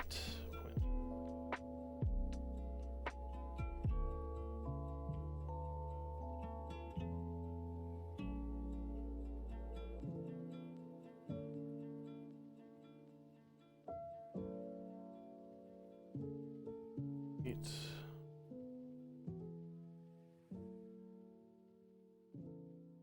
0.38, I believe. Negative 0.38. Start. That. Offset. Copied number. Gotta be negative.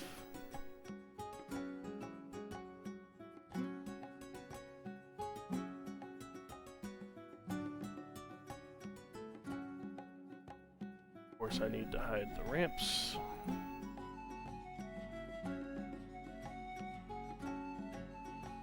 Happened up here.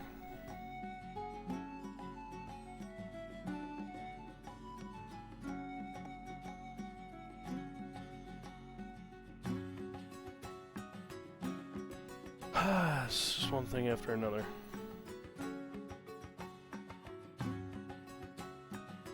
Keep that for now, and I need to make sure that profile is selected in my original sketch.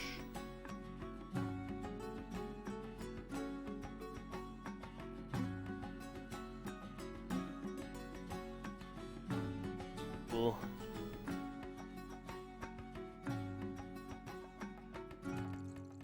Here.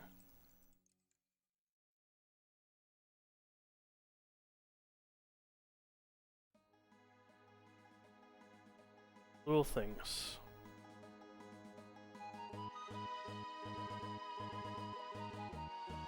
Alright. There we go. Now we're starting to look like we're in business here, huh? So the one last thing that needs to be done, well, a couple things. I'm gonna kind of smooth out this corner as well.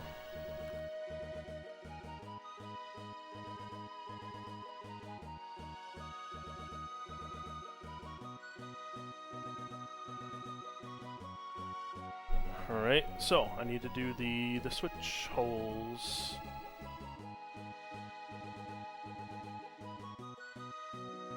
So they are 0.078.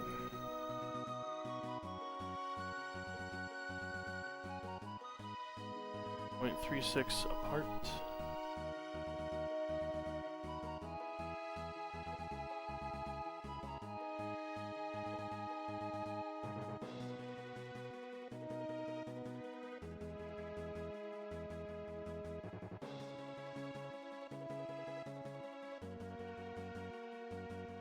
Oh, let's write some stuff down. 1, 8.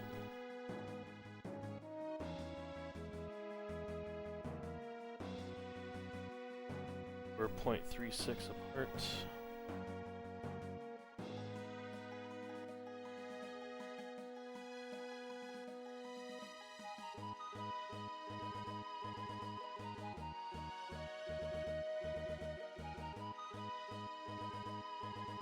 Point 151.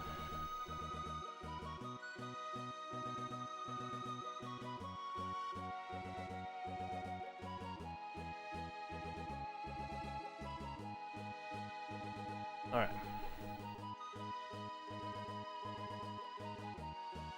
So let's go back here.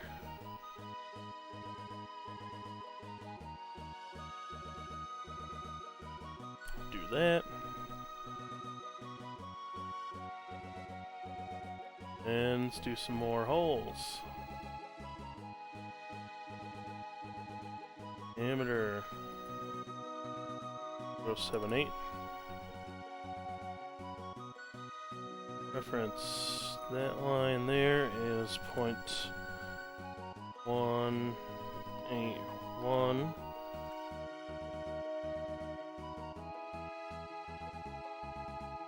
Okay. And down there, it's got to be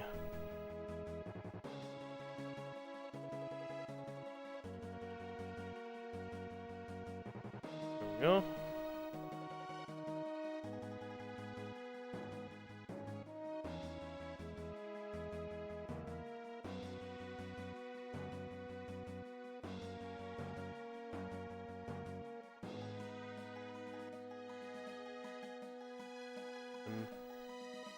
Or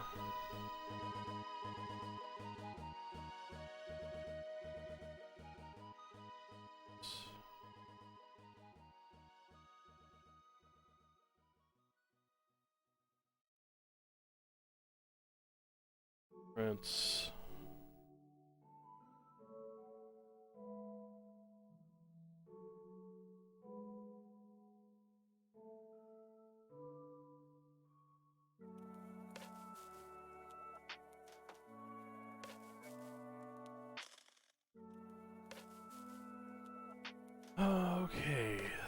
should there. And the top was 0.151.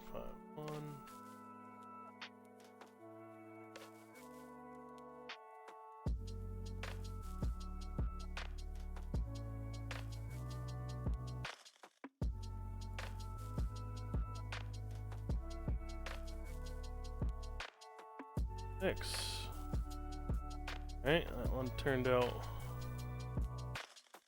Right, so does. There's one.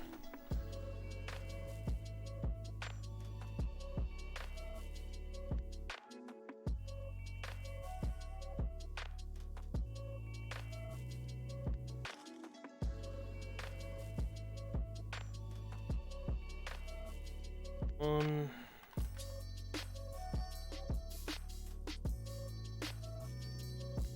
Up.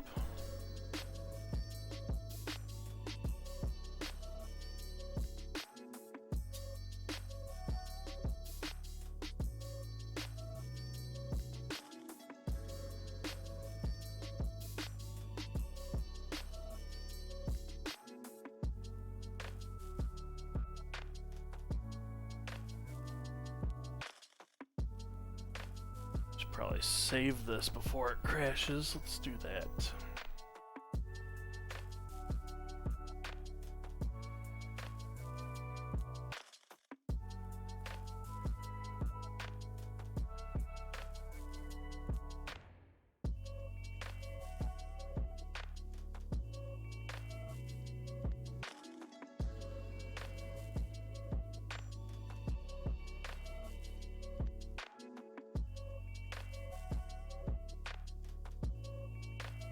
Oh, it's just gonna take forever to save. I remember when I first started in Fusion 360 and I'm like, oh man, this is cool software. It's so quick, you can do so much with it. Now, I got this giant butt file. Takes forever to do anything in.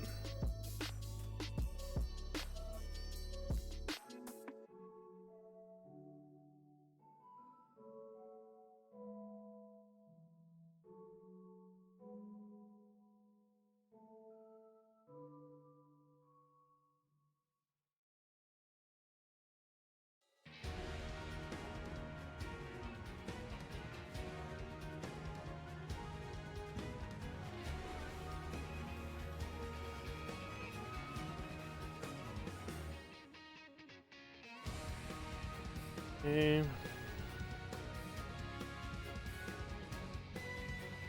There we go. Now we got the holes.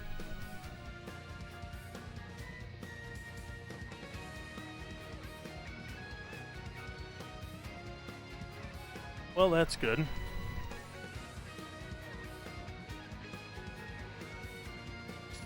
Unhide the ramps. Got the switches.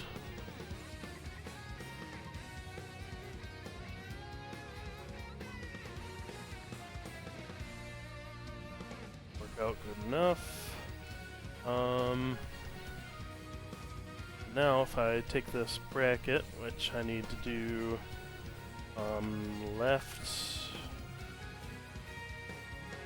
and center,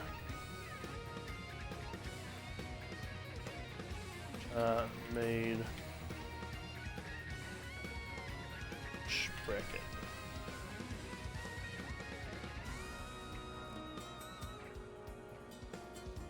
Now, in theory, if I did this all right, I should be able to create a flat pattern. There it is.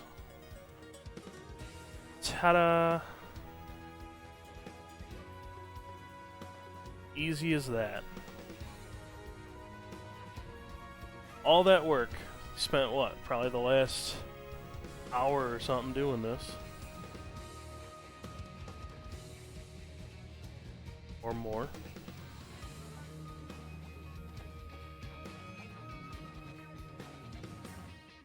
I really wanted to get into it, I could open the switch file, save my wire,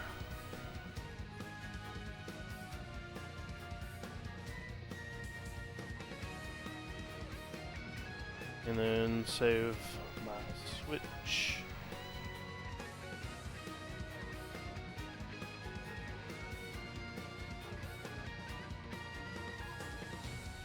Where did I just save those? Copy as into my custom mechs folder. That's annoying. I'll delete those later. Let's redo this.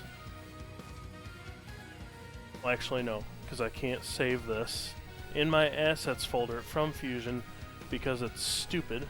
I have to go into my web browser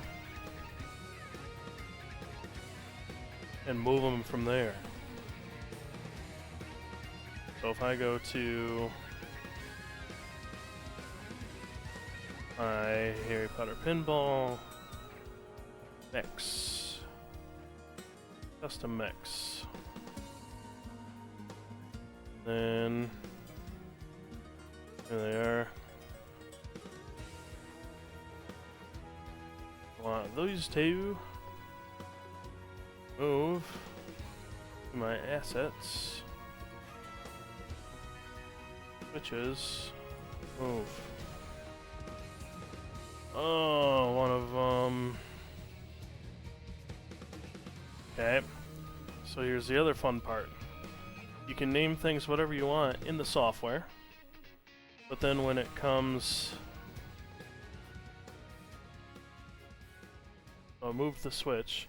But when it comes to moving them in the web browser, all of a sudden the name is a problem if you use certain characters.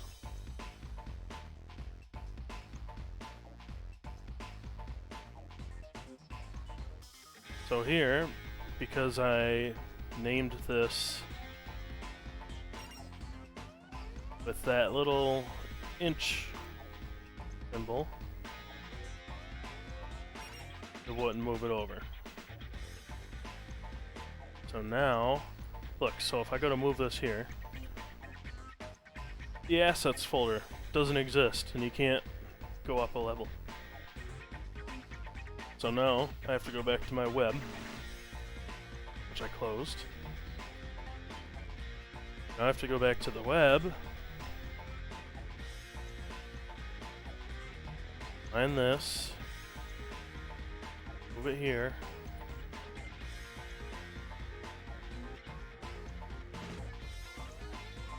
oh look, now it worked, huh, imagine that.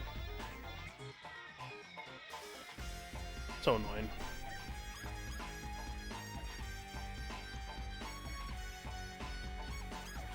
Okay. So like,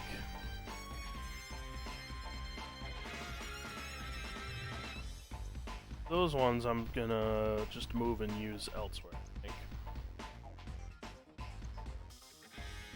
So, let's get my switches in here.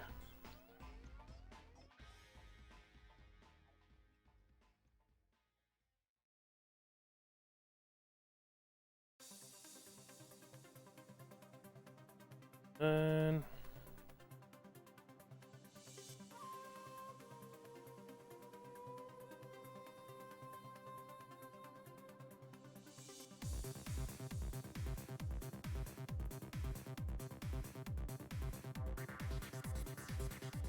you know, I don't need to do too much here. At 90, call it good.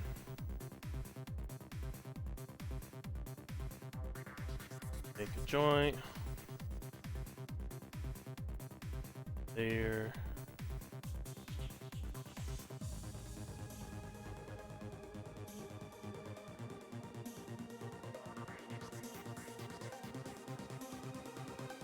There we go.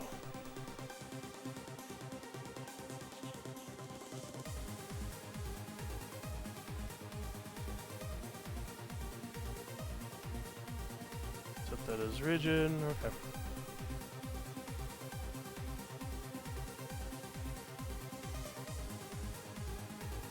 There's that one. And then we're going to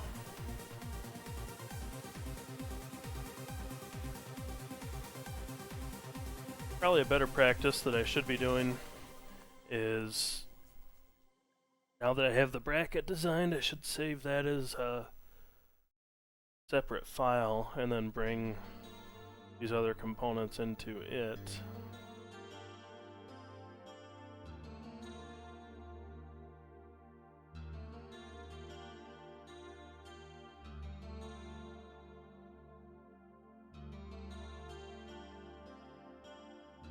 So, create a joint, that hole there, there, boom.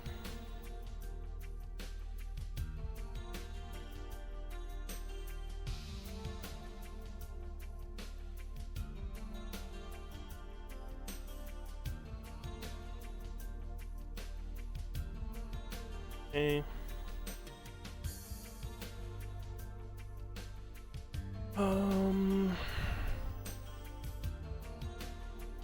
Should be a there and there. That's tied together. Place.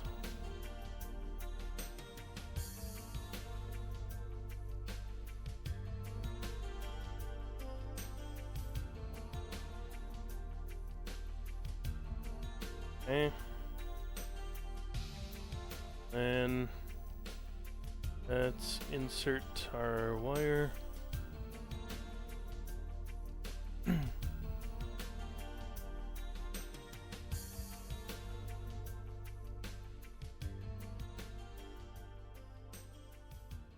And same thing, I'm just gonna rotate this so that it's oriented appropriately.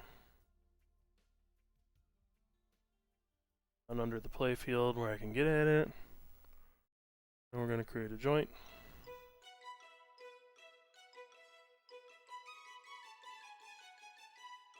There. There. Click OK.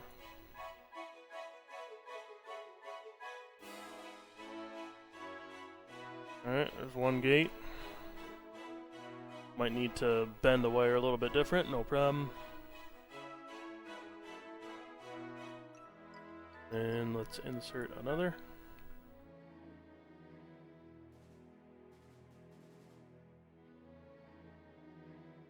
This is the long process of designing your own stuff for a homebrew. I mean, this is crazy because this is what the manufacturers are doing every day when they're designing brackets for all their switches and everything, because all that's custom usually because it's got to align with their posts and stuff.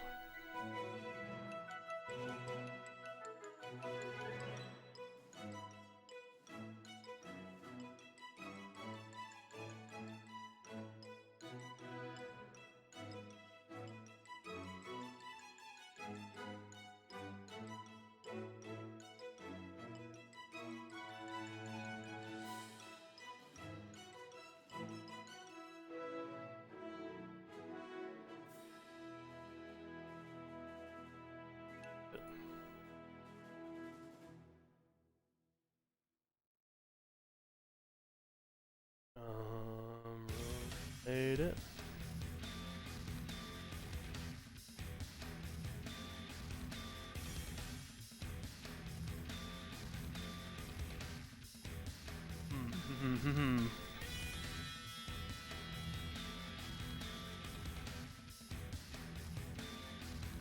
Actually, yeah, okay. I got this. Flip it. Then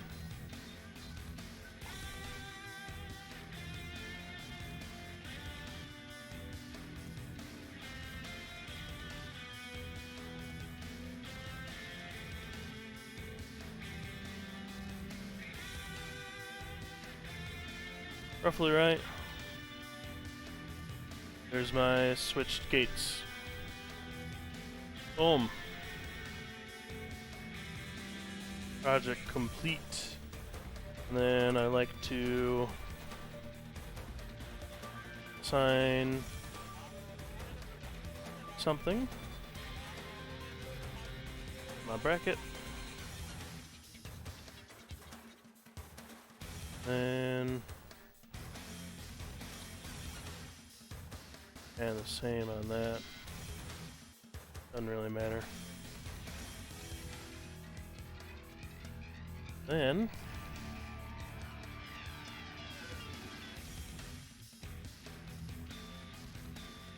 so we will call this, we'll create a new assembly. And we will call it the left center imp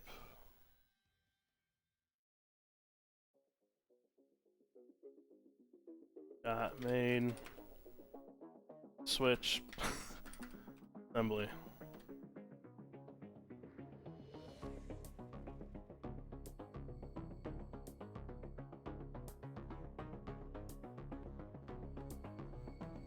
I didn't want to activate it.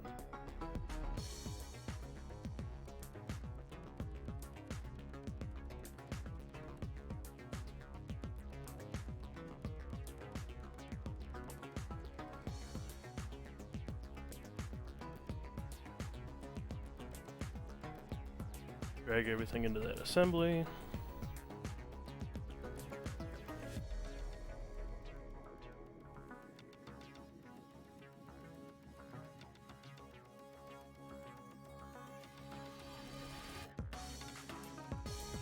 Alright. That's the thing. That's it. Did it. And I'm going to throw that in my... Guess I'll just throw it in my gates folder.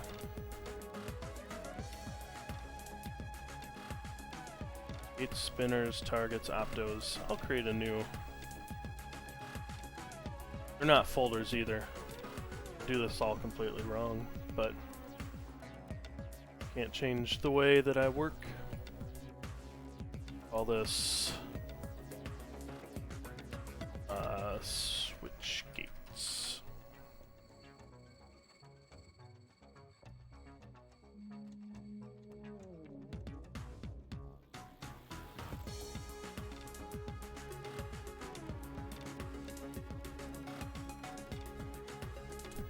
Oh, it just added it to the other component that's active. So, move it.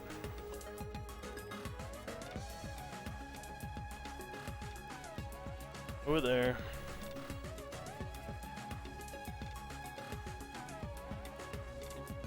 I actually don't like my naming on it, so we'll call it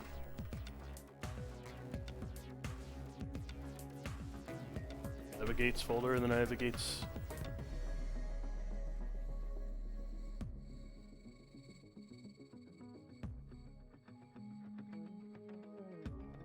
There we go.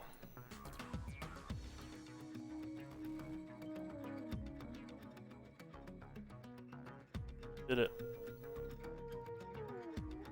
By we, I mean I did it. You guys just watched and stalked. Nothing wrong with that. Alrighty. I want to hide those joints. Let's do select joints only. Full visibility, there we go.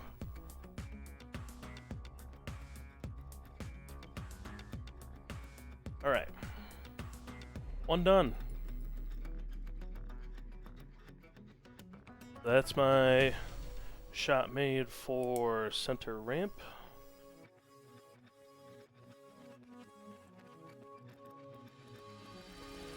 And front left ramp.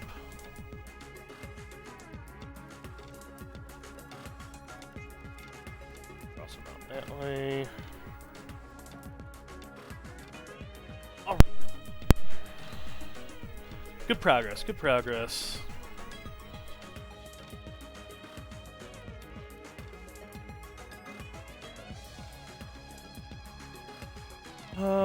What do I need to work on next?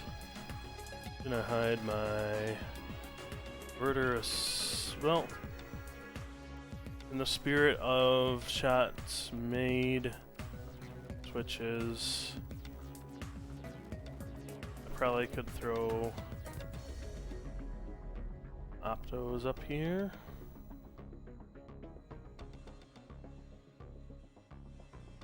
Do that. We'll finish the ramp shots made switches.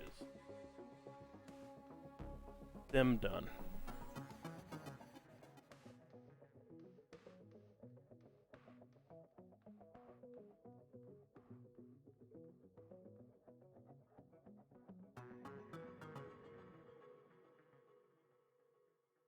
$90.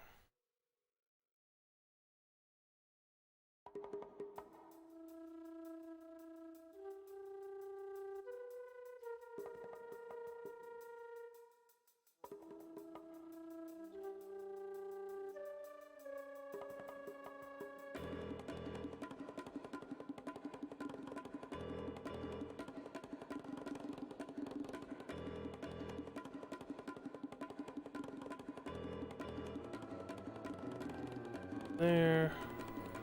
Okay, then what I'll do is I'll just create a joint there, centered on there.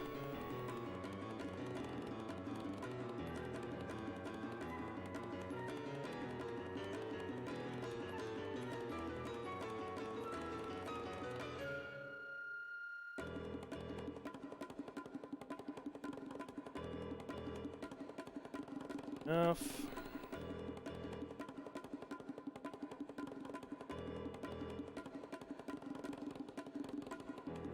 This is really, I don't know if this is, if I'm doing just pointless stuff right now. Probably am. But for whatever reason, I'm kind of a completionist.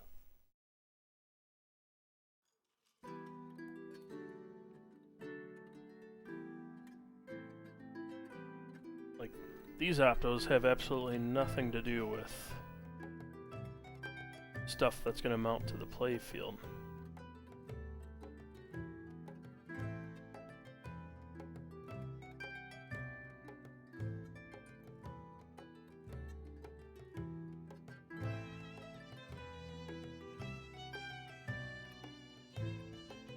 Whatever.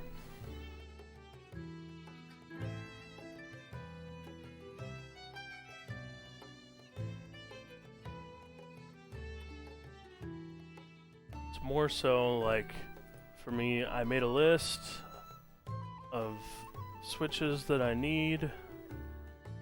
I want to make sure I complete that list so I don't forget something.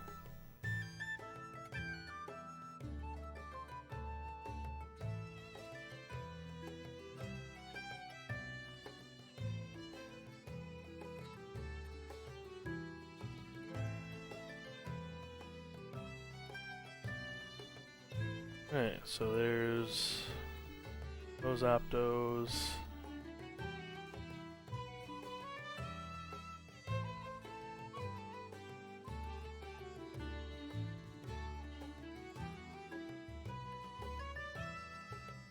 And those can go in.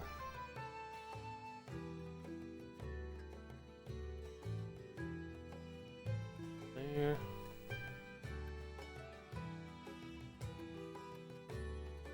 The other thing I'll have to design is a switch bracket or a switch gate that mounts on the top of the ramps at the entrance. So something just goes over right here.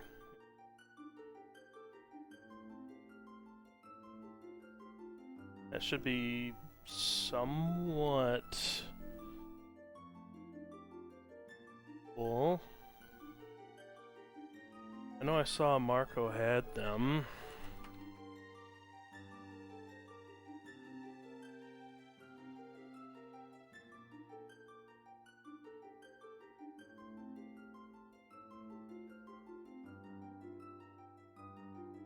Definitely not hardware.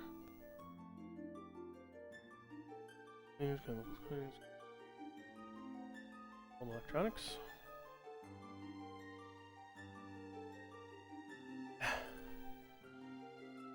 Switch.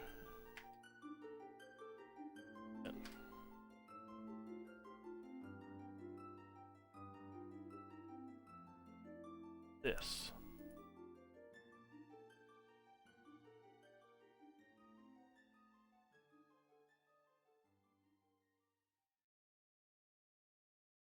I don't have one of those handy that I could just model up. I could go pull one off a machine, I suppose.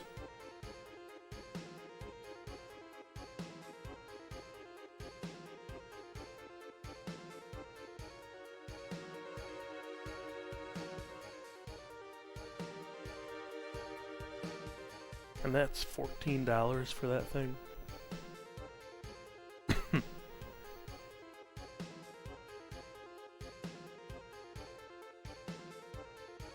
$24 for that one. That's a little closer.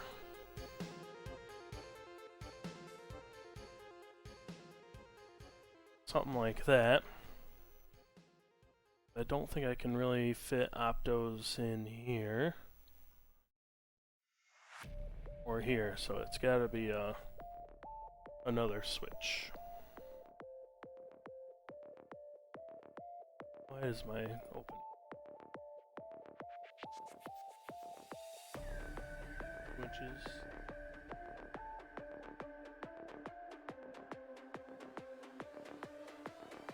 Two and a quarter.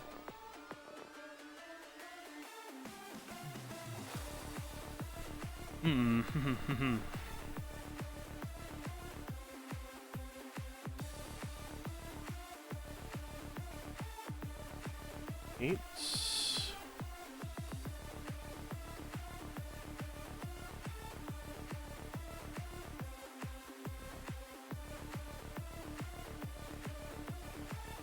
Could just take that gate switch thing and modify it again.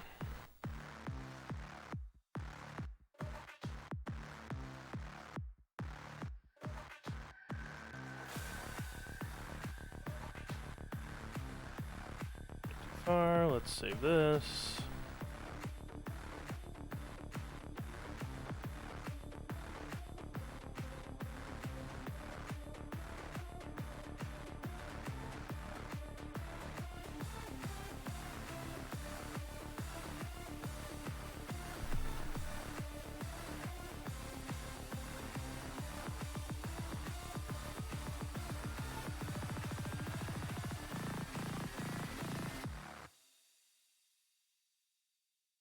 So, what I need to do is figure out what's the distance from the top of my playfield to the top of the ramp flanges.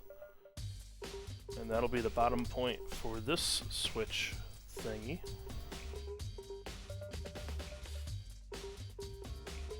Okay.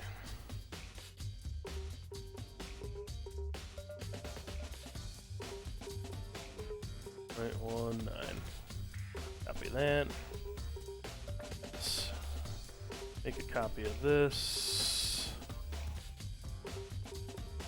Save it in here for now.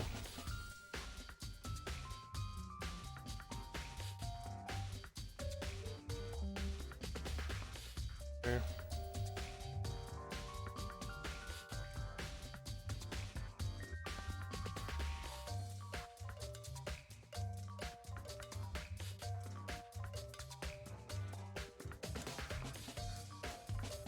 So my distance from the top of the playfield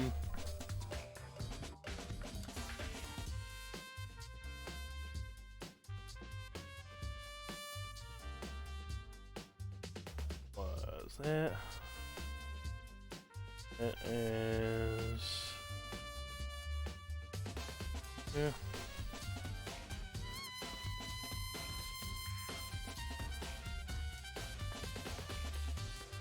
So that's gonna be flange point, and then I'm gonna have to come up. Alright.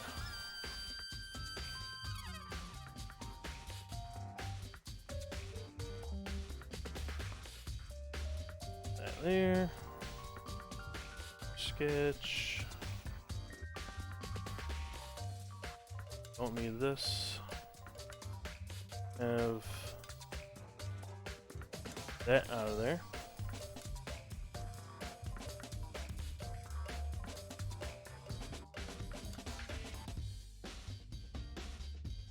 And I could have gone about this a little bit.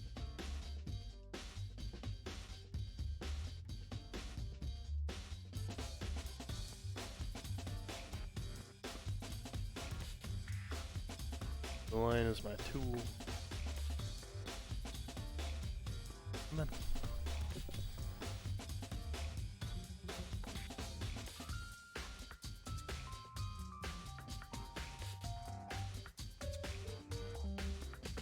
Split the body.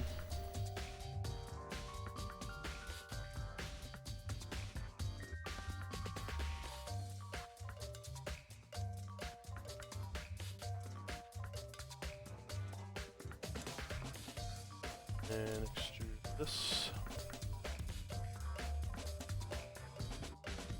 Go.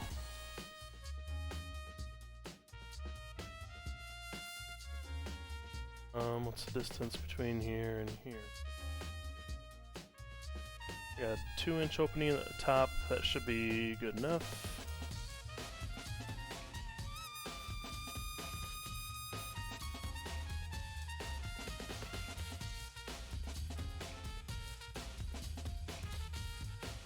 Go. Well, it was 2 and 2 1/4. I have a 1/4-inch difference.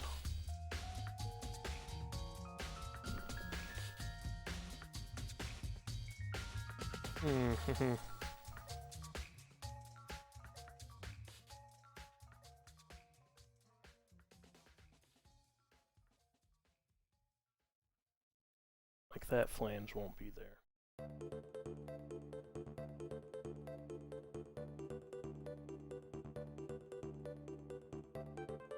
Actually, probably get away with it being one-sided.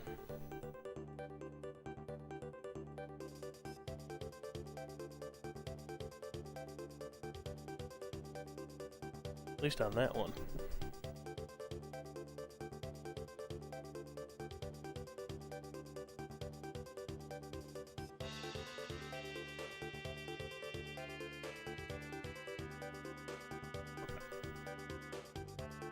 That one extrude. Save it. We'll save a copy of it.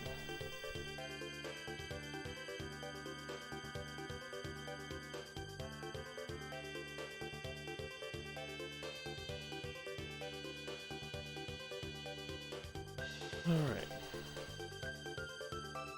Now, I'll make the double-sided one.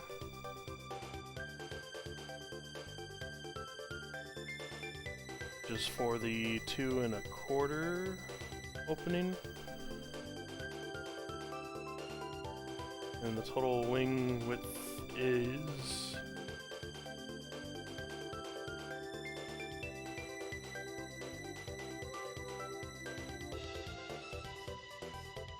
right, 4 inches. We can get away with 3.5. 3.5-ish.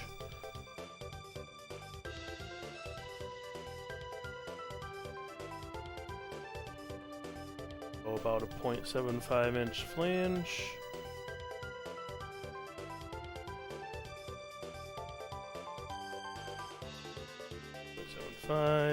Make it an inside bend.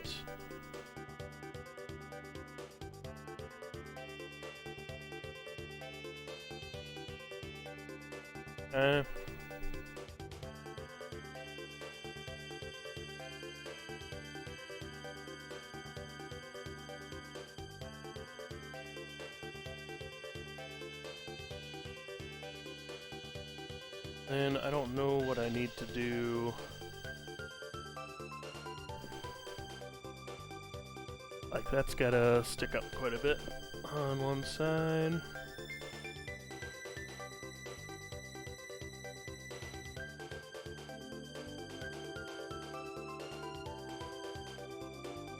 Which side do I want it on?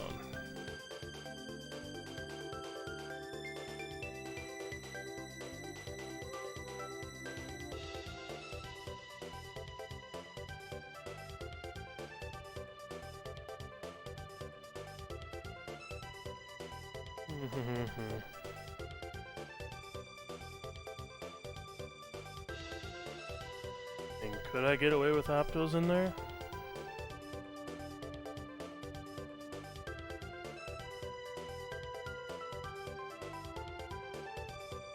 I feel like I could make it work. It would sure keep this side looking cleaner.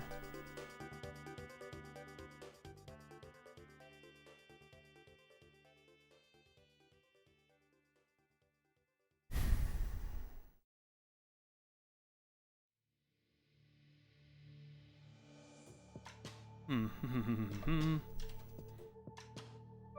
think I'm gonna try optos on that one.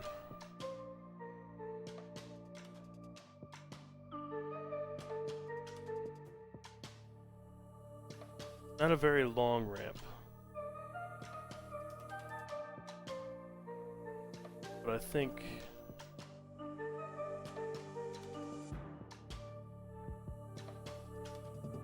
I could even put them like an inch up, couldn't I?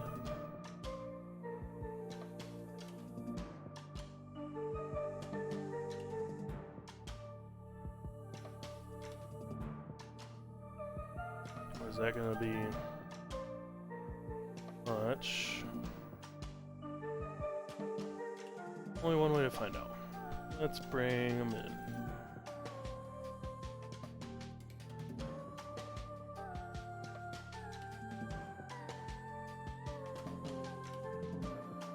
Insert.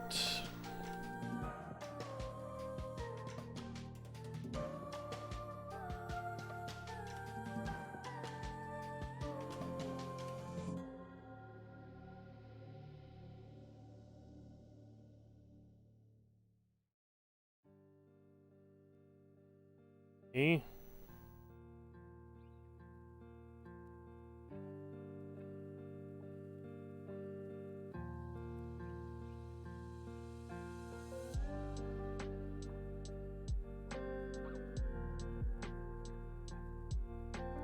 Probably gonna be a smidge tight.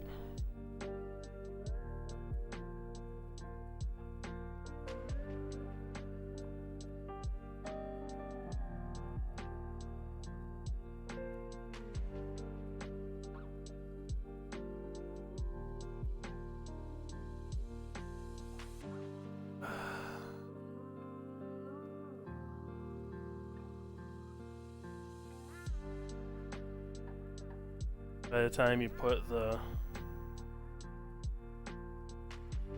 opto itself on there, it's gonna be a little tight.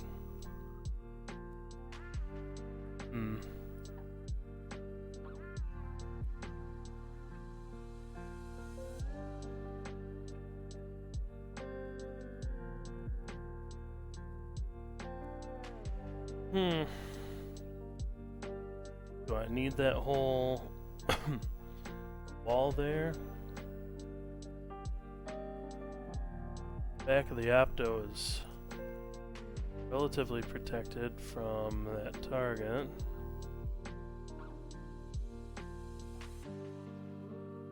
So could I get away with trimming that wall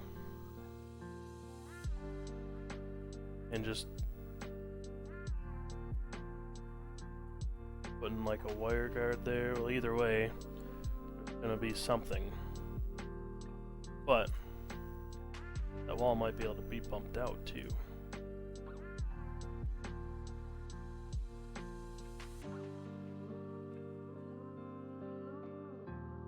A little bit. That little bit could be enough. Then the other side's, I think, even tighter.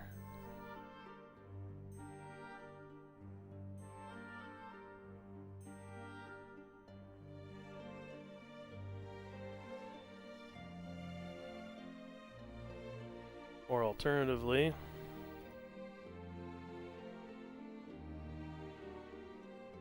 up.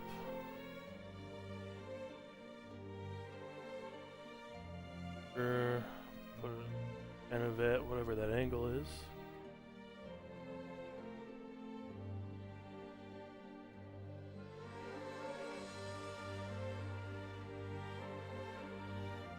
Yeah.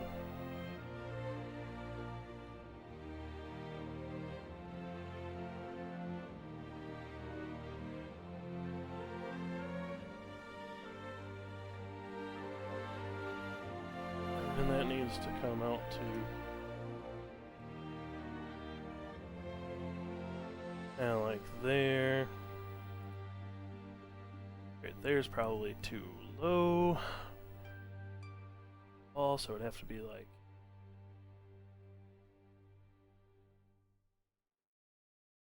probably be more like there. At that point, you're already quite a ways up the ramp. Okay. Optos aren't really, I think, ideal for that.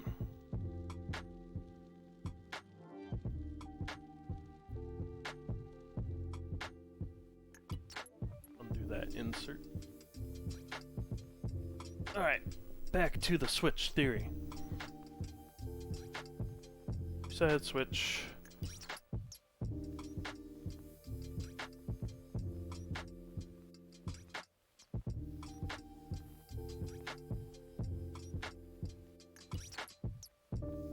Extrude back a ways.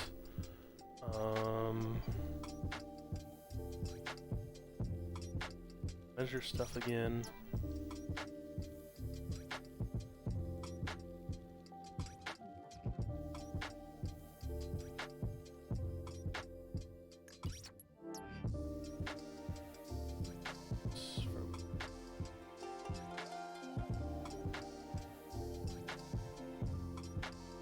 There, 1.285.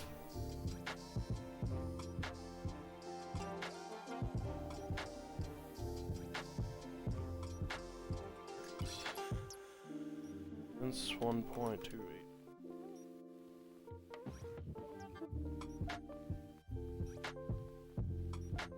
That's kind of how far back that needs to be.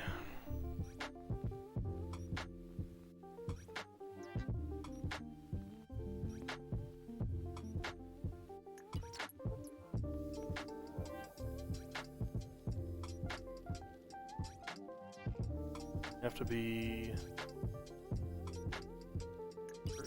inverted. Yeah.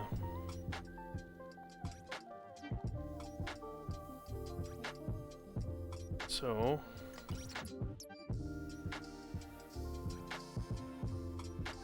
that whole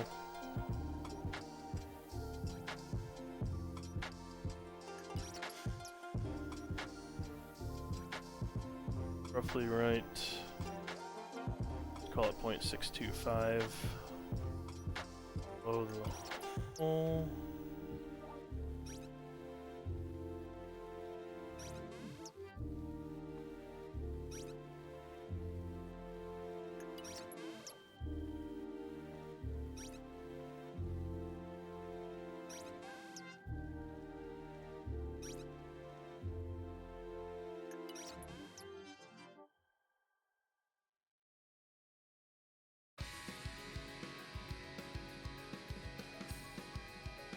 .625. You know it's gotta be from the hole. Shoot.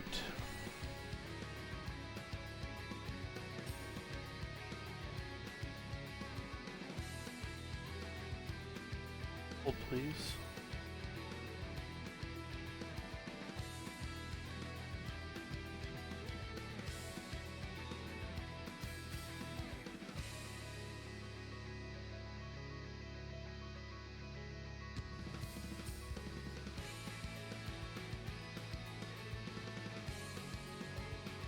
Okay. So, point 625 from the hole.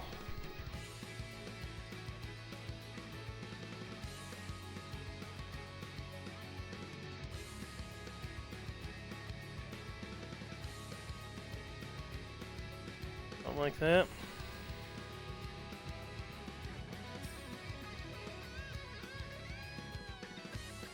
Okay. And let's trim that back.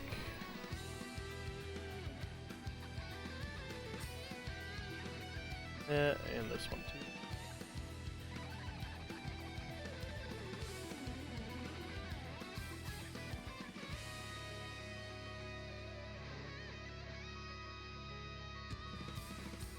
Alrighty.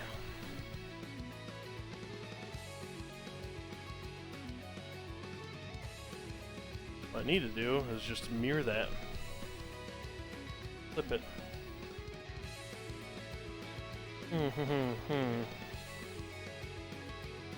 My axis needs to be the hole.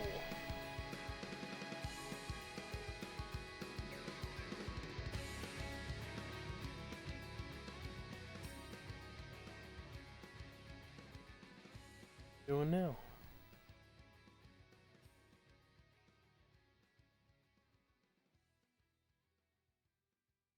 Okay. Kind of let me mirror across the line.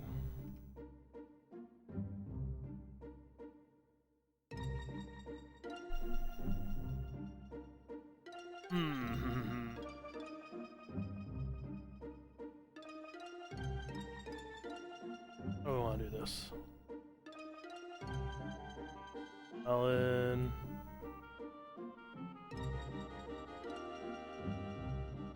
Here.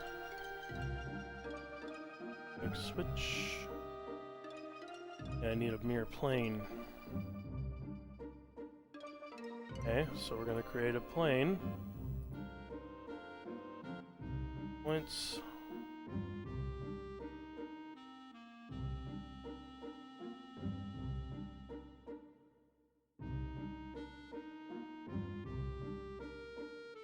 Points. A mirror plane.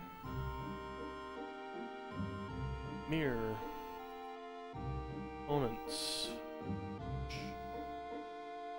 Plane.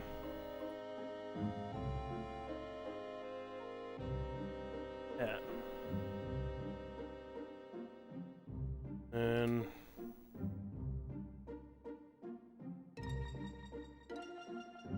find that.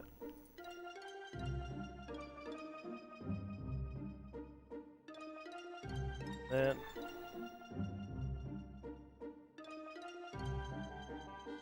Okay.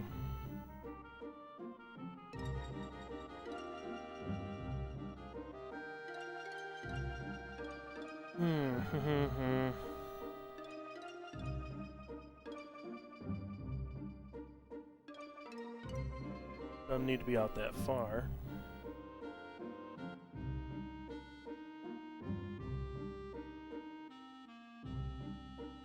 Okay. Baby steps.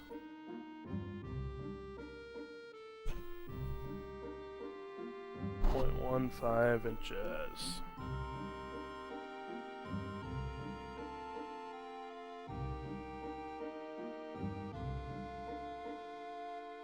Okay, okay.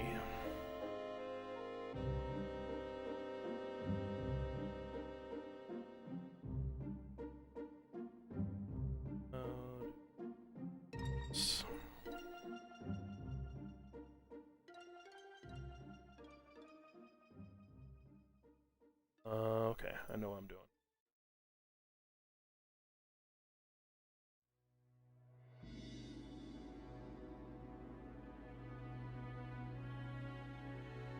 Oof.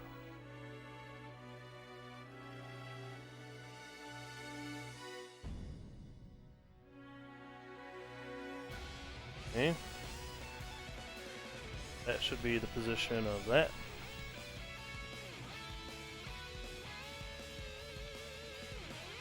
Can I suppress this? Actually, position first.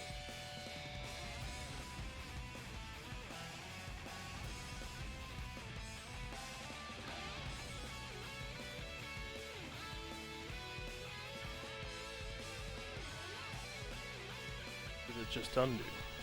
Oh. Alright. I'm doing things. So that goes to there.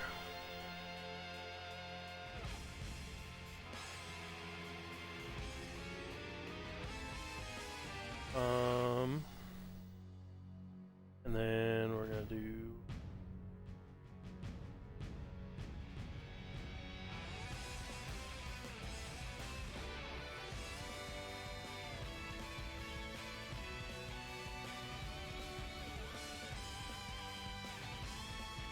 alright, 0.875.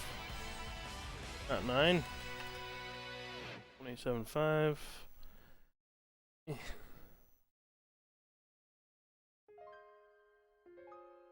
Whatever. And then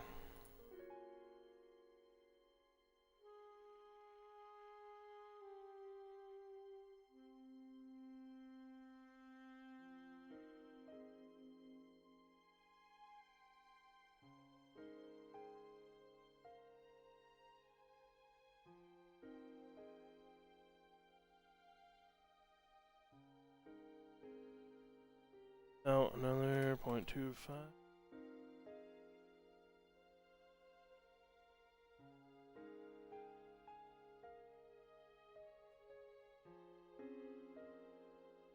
And the original switch.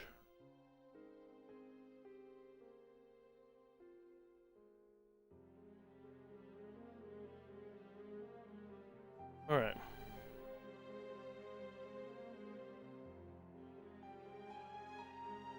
Great holes.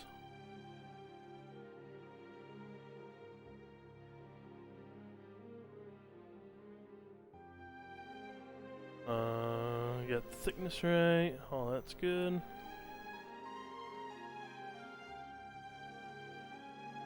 More.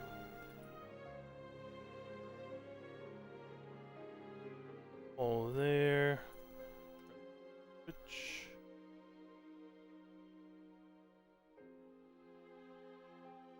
Or switch. Thank you.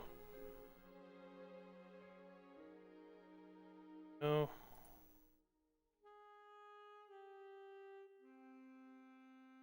Switch mount holes.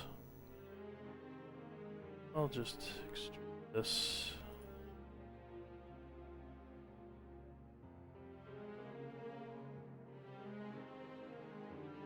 So the one thing that I might do is give myself the ability to adjust the switch's position.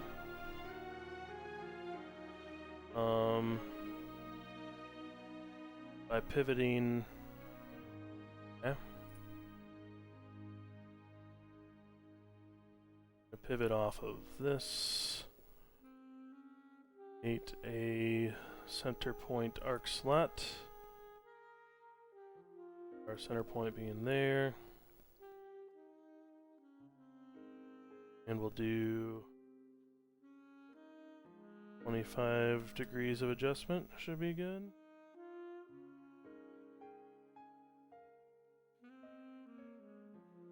Okay. And our width 0.06.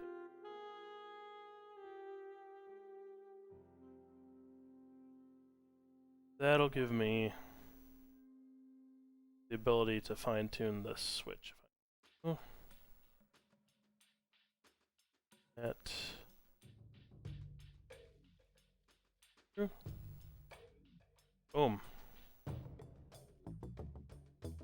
Boom, boom, boom.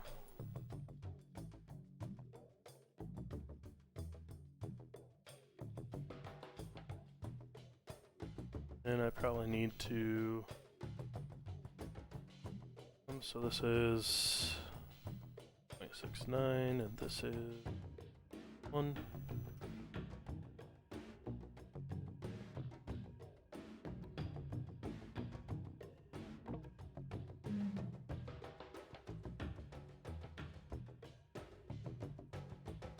Go. Do a hole.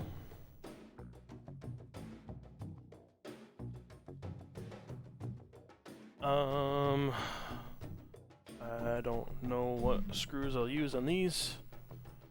I can do a hole later.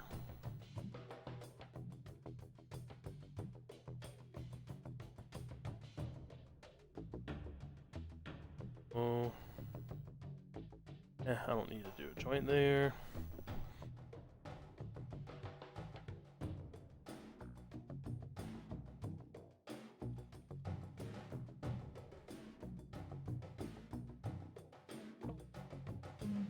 Wire will probably have to be a little bit different.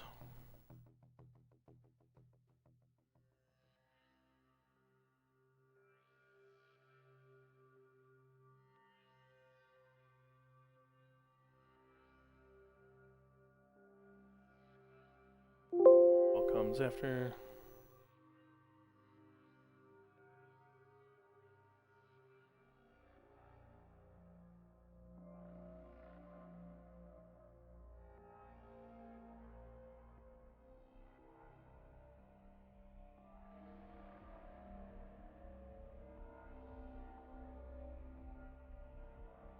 Okay. Yeah, I mean, that'll have to be a different bend on there.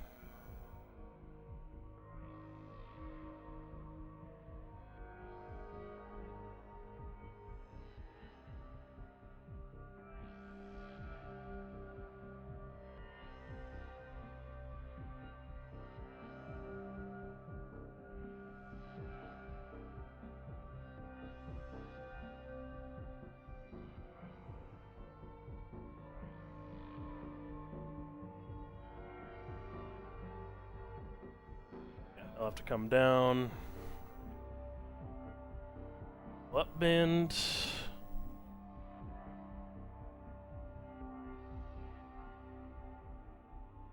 It. We can. Other switch.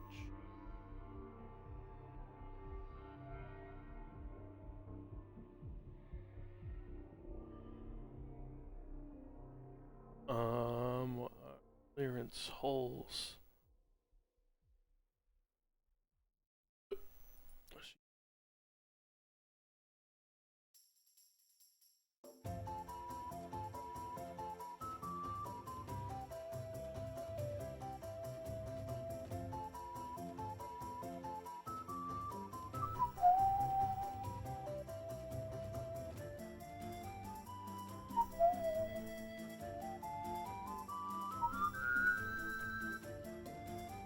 Eight.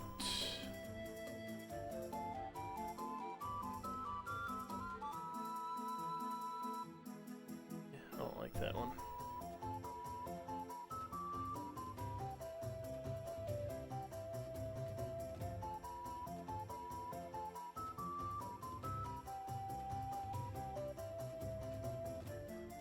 Whatever. 0.16.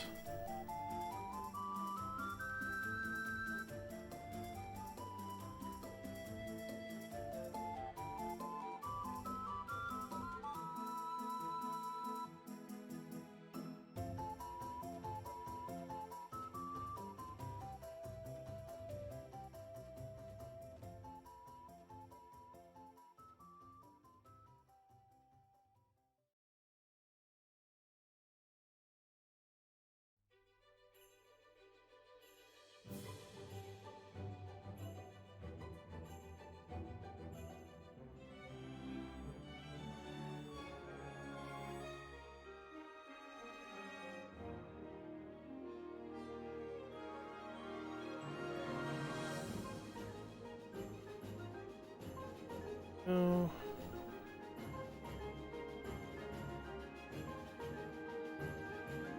Yeah, roughly.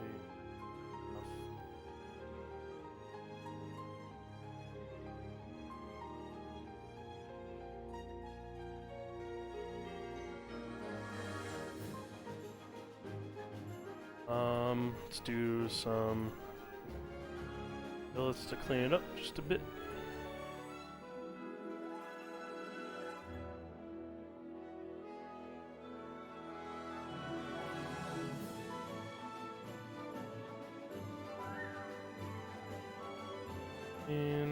Actually, we'll do the same up here.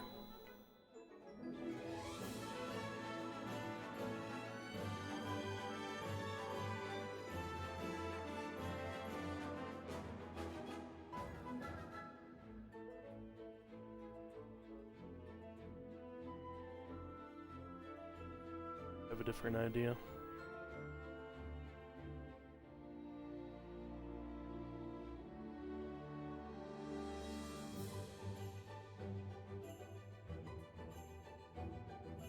Just to account for a slight variation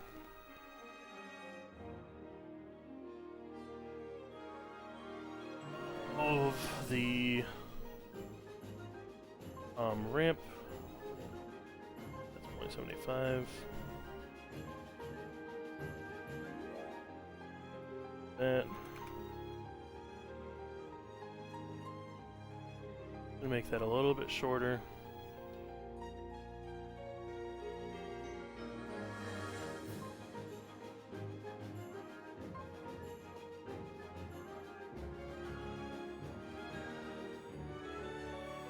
It doesn't need to be perfect, it just has to be strong enough.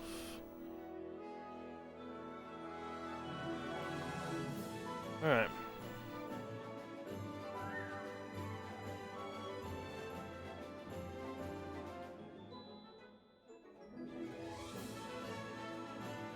So, let's do our flat pattern, see how that turned out. Good enough.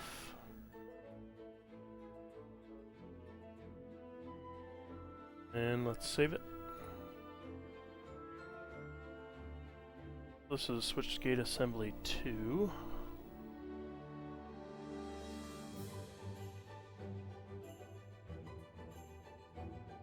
Should do.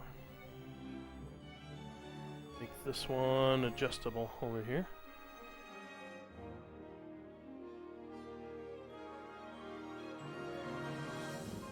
We're getting there. Baby steps.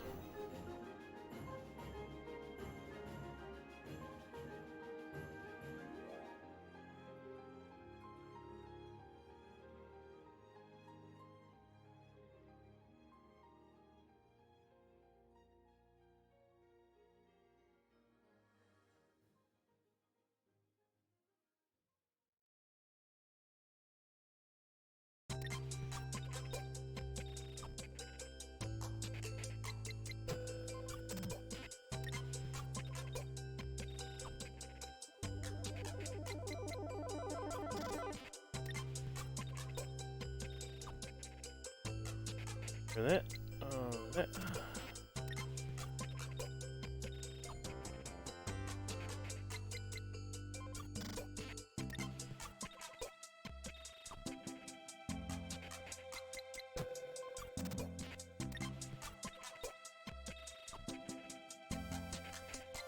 And extrude this through.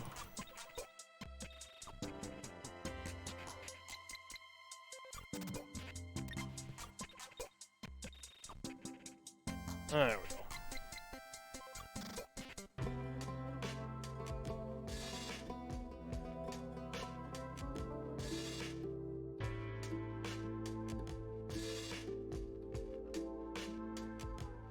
Leaf.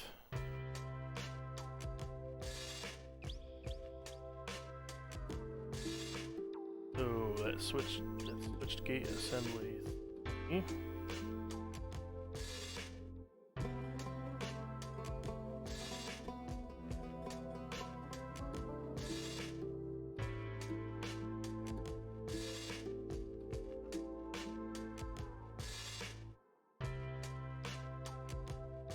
I gotta move it.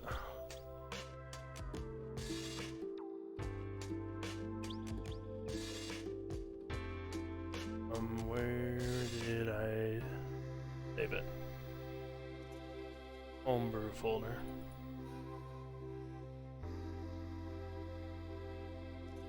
Okay. Back. Switch gate assembly. Right ramp.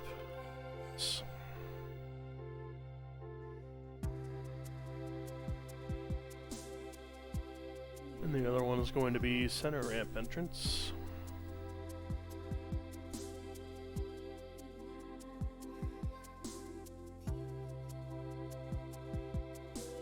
Goes into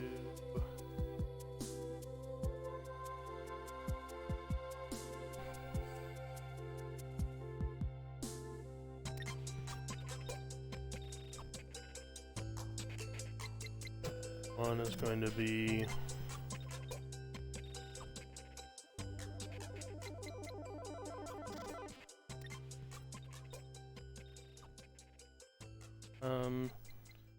single-sided.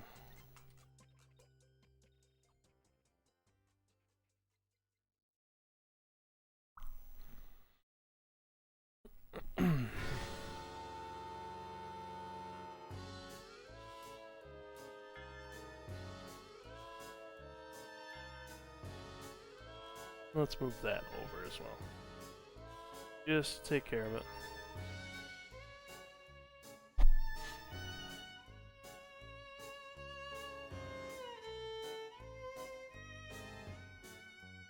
Alright, there's this new one.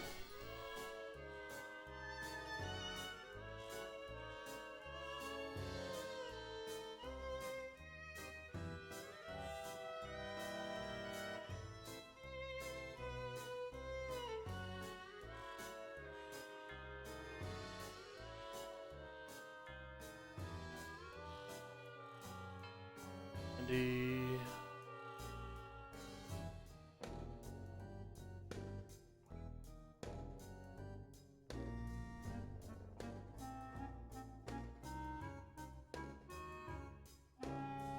$30.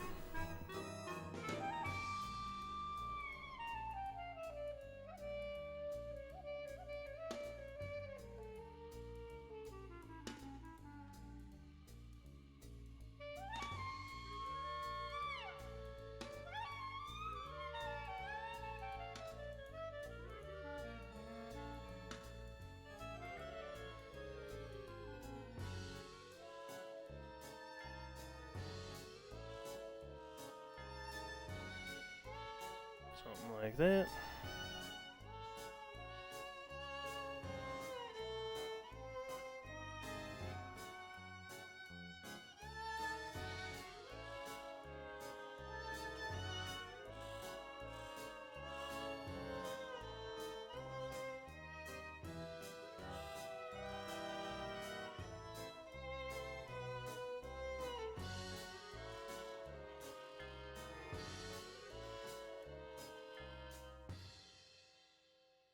Gotta get the angle right on it. Mostly right.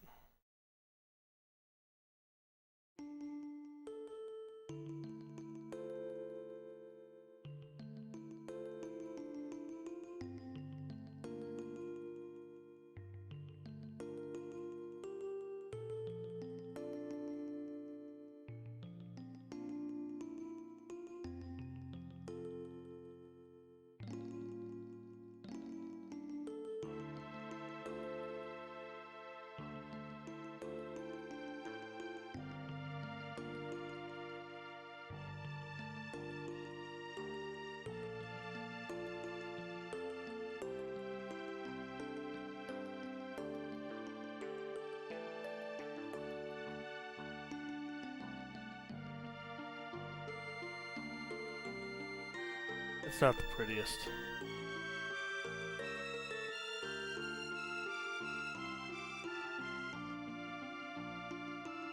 Definitely not the prettiest.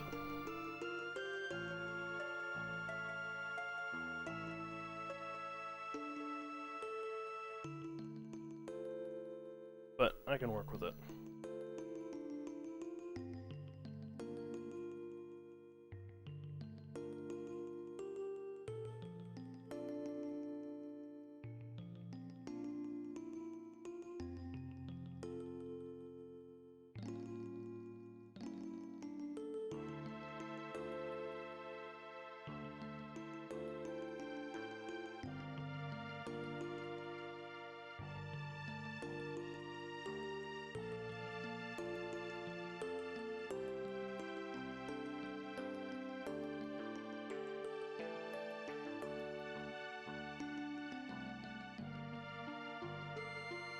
Starting to look a little bit better. There we go.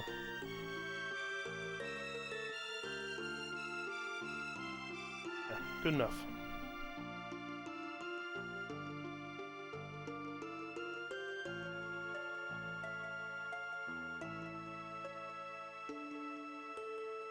Alright, that one's done.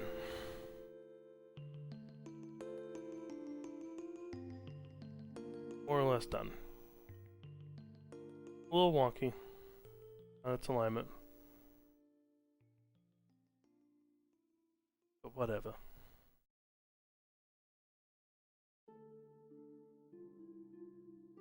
Create a joint here to there.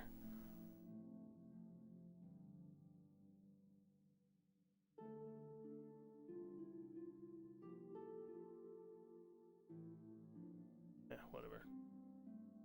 Whatever.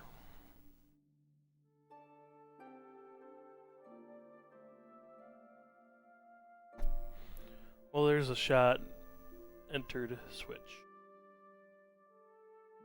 Alright. I've been at this far too long. And thought about lunch, and it's 4 o'clock, so I think I'm probably just gonna save and call it here, and yeah. If you've been hanging out with me, I appreciate you hanging. Hopefully you learned something. Hopefully I didn't bore you. Yeah. You see out there streaming if anybody is. Find somebody to raid.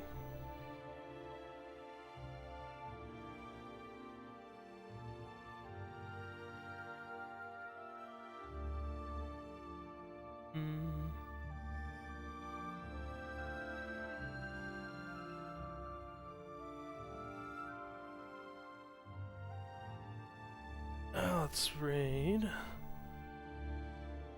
Right down the middle, Pinball.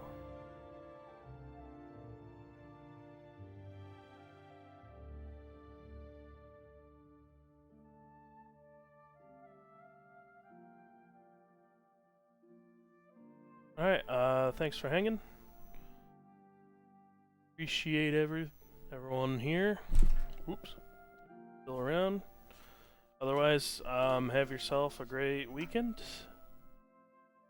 Happy New Year.